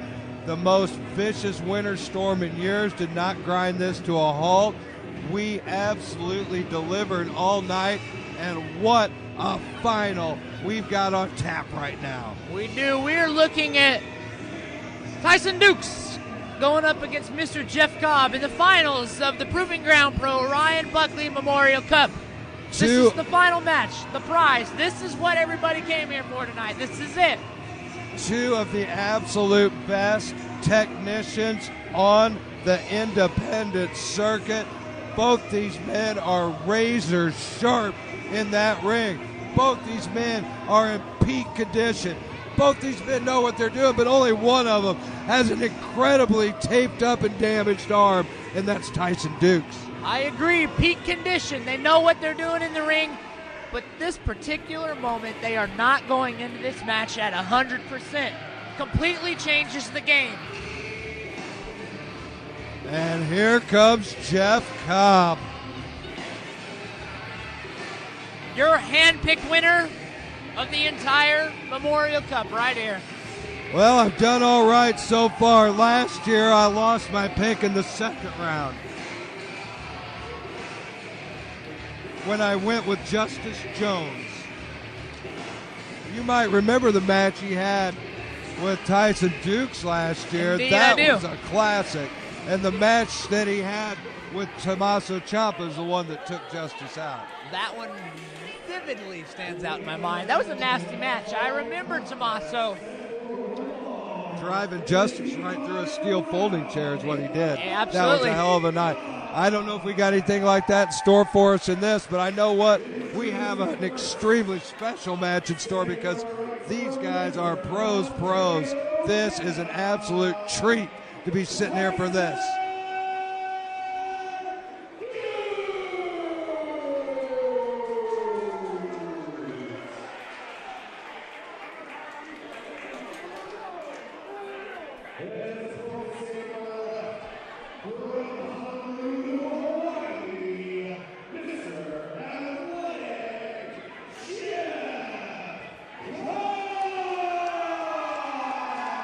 Jeff Cobb versus Tyson Dukes, Buckley Cup on the line. I can't wait for this, Winkle. It's going to be a hell of a match. I'm going to tell you right now, though, it seems like the fans here in Petersburg are firmly behind Jeff Cobb. Firmly. Well, they're chanting USA for a guy from Canada and a guy that wrestled for Guam in the Olympics. Yep. Tyson's odds are drastically worse all of a sudden in my eyes. Ooh, what is he doing? Finding his way. Where is he? Wait a minute. He wants to take this to the floor? Wow. He says, hey, you want some? Come get some. Oh, and he moves in quickly as soon as Jeff Cobb gets between the ropes and Tyson lets the fist fly. We don't even have a bell yet, do we, Winkle? I don't believe so. I haven't heard a bell. I don't believe they've been. Pemberton looks confused. It's not the first time I've seen him look confused, but I'm confused myself. I'm at a loss for words right now. A little bit confused. I don't believe we've had the bells. The match is officially not underway. I don't think it's underway. I don't think they've ever squared off inside. Tyson immediately left the ring, invited Cobb to the floor, and the punishment has ensued as both parties are beating each other all the way around the building. And we're at the broadcast table. Right here at the Right on the broadcast table. Fighting for the big prize right here. That's right. Get it out of the way.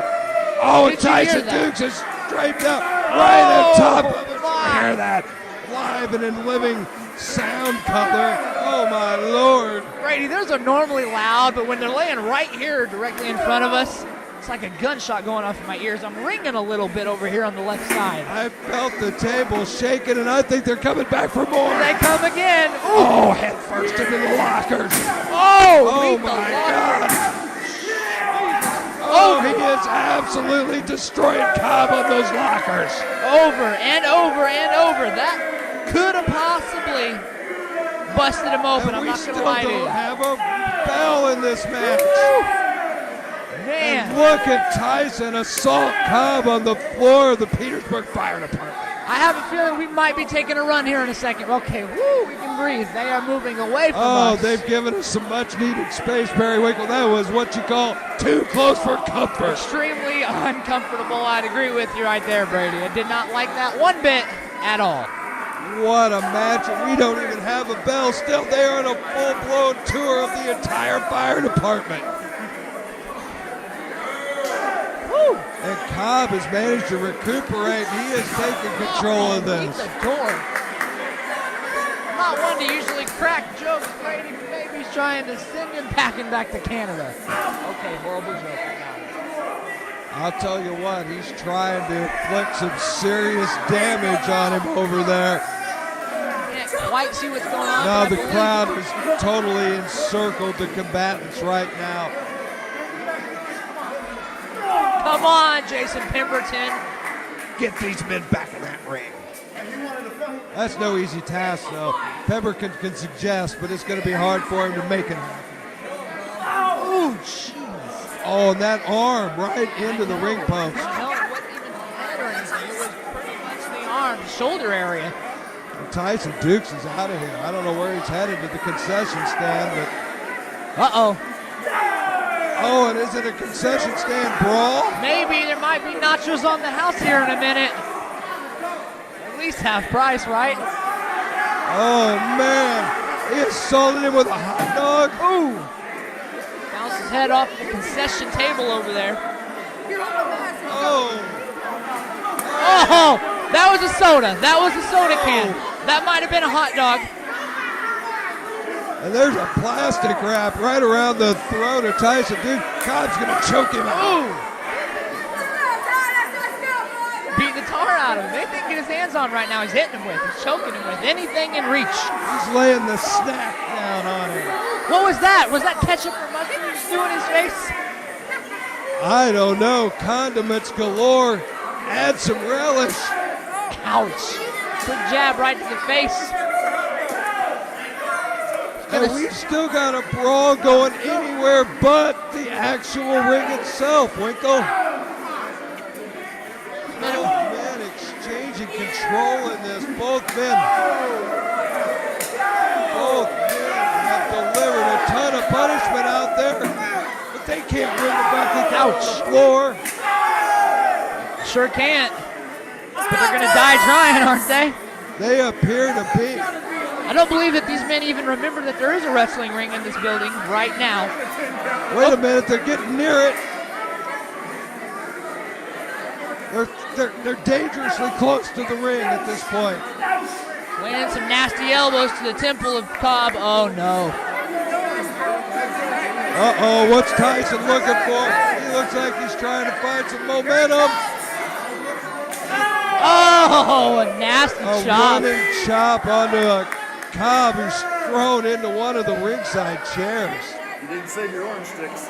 Favoring the arm though. Through that nasty chop. He had a lot of force behind it. He ran all the way down the side of the ring. Momentum, but that bad flipper isn't doing him any favor. Not. He's definitely not. He's favoring it. He's trying not to show that he's favoring it, but he is Wait a minute. indeed. Have we got a match in the ring now?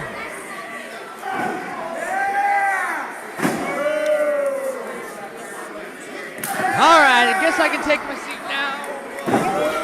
These men slug it out in the middle. This action is in the ring. We must have a real match. We've got some latitude because it's for the Buckley Cup. Pemberton's letting this war continue. And look at these men exchange blows. Woo! Heavy hitters right in the middle of the ring. Not sure who's going to get the better of this because neither of them seem to be wearing down. Well, I'm not going to lie to you, Winkle. The last thing I expected with two technicians like this was a brawl all around the building to start this match. I didn't see it coming at all either. Not a chance. If you'd asked me how this match was going, I'd say, nothing like, oh wow. Man, what a shot to the chops. Oh, my God. Up, over, and down with a belly-to-back suplex. And Dukes absolutely sprawled out. Grabbed that Buckley Cup. Oh, I thought we were getting into Jeff Cobb. That jab, it put him on Dream Street. He literally fed backwards straight into that belly-to-back suplex. That was nasty, too. A nasty belly-to-back. He was up in the air for a second or two before he came down. Cobb does suplexes like no other. Whoa! Interesting combination. Chop line. Chop and a big lariat to follow it up. Man. That is unique. Woo. And it looks like it hurts like hell. He was laying him in there. Oh, he deadlifted him up in the air right now. Just deadlifted him. Look out, Tyson. Wow. He turned that into a fisherman suplex. Deadlifted him. Ended with the fisherman suplex. Hooked him. That is freakish. Beautiful move. Amazing. I don't think Tyson Dukes has either. Yeah, Dukes, he's out of it right now. He's hurting. He is absolutely hurt. Cobb is unleashing on him. He is definitely the worst for wear between these two right now. It's not looking good for Tyson. Not at all. Tyson is in trouble, and Jeff Cobb has got his foot on the gas pedal.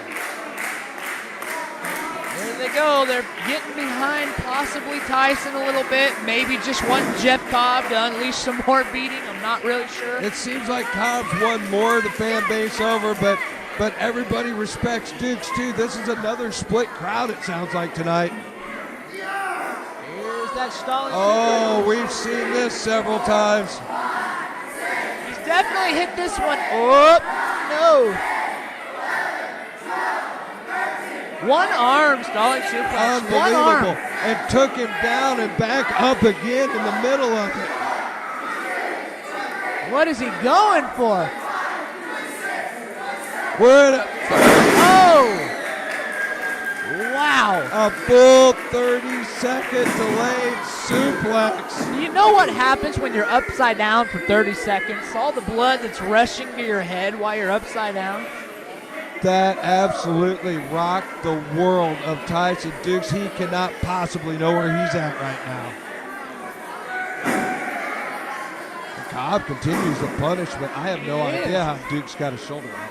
He's continuing. Oh, Tyson knows where he's at all of a sudden. Oh, and he found something there. There's that DDT. He found that earlier tonight. That's there for him. That is a go-to, the DDT. Oh, but Cobb rolled through. Oh, but another quick DDT. Again. That's really been a nice go-to move. He has found that, like you said, several times tonight. He's utilizing the hell out of that DDT, that's for sure. He pissed Cobb off with it's what he did. DDT! I'll bet. No. He did. He had that scouted, Brady. Man, oh man, took him down head first. Oh, I thought I was three. That was incredible. Jeff thought he had him. He thought that he was in control of that, but Tyson went into that particular move already knowing he was going to deliver that DDT. He knew it. That was his plan all along. He is a technician. He has been all over the world. He is an absolute artist in that ring, but my God, Jeff Cobb, what a beast. Tyson Dukes looks like he may be headed up top. And again, that's a lot of time. This could be dangerous. You know, we've seen a repeated pattern tonight. Going up top hasn't really helped anybody. Sure didn't help the referee earlier. And just Not a lot. Oh, no! Oh, my That's Lord. it! That's it! That is it, Brady. That's the move. That's the clear of the island. Did you see him catch Tyson Dukes and reverse that? That is the exact move that took out Blake Melikis out of this tournament earlier tonight. But it doesn't look like he can capitalize on it right now. Oh, he's spent. He's absorbed a tremendous amount of punishment in this match, too.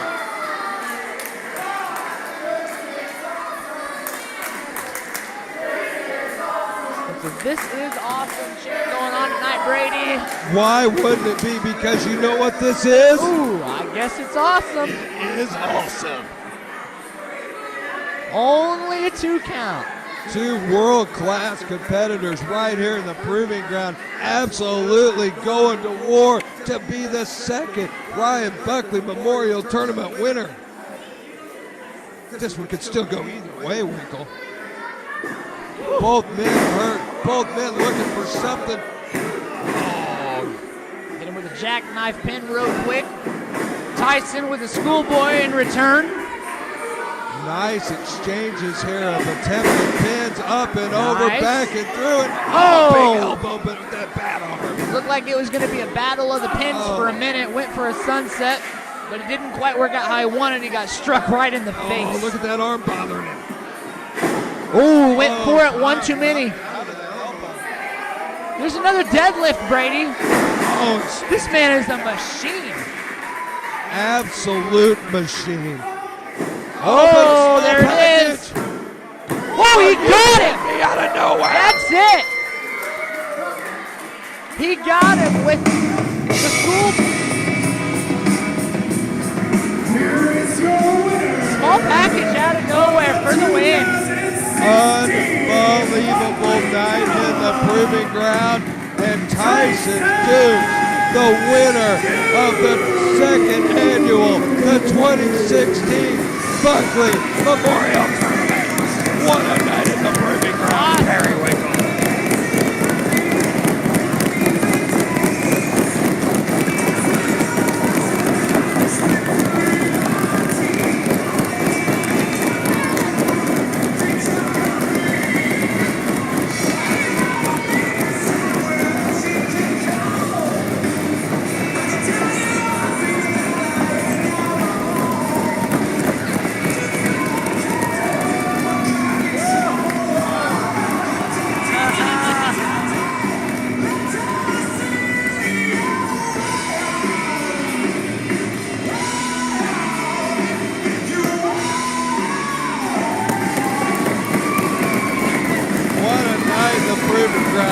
show of sportsmanship. What respect earned. That was truly awesome. I couldn't think of a better way to end this night.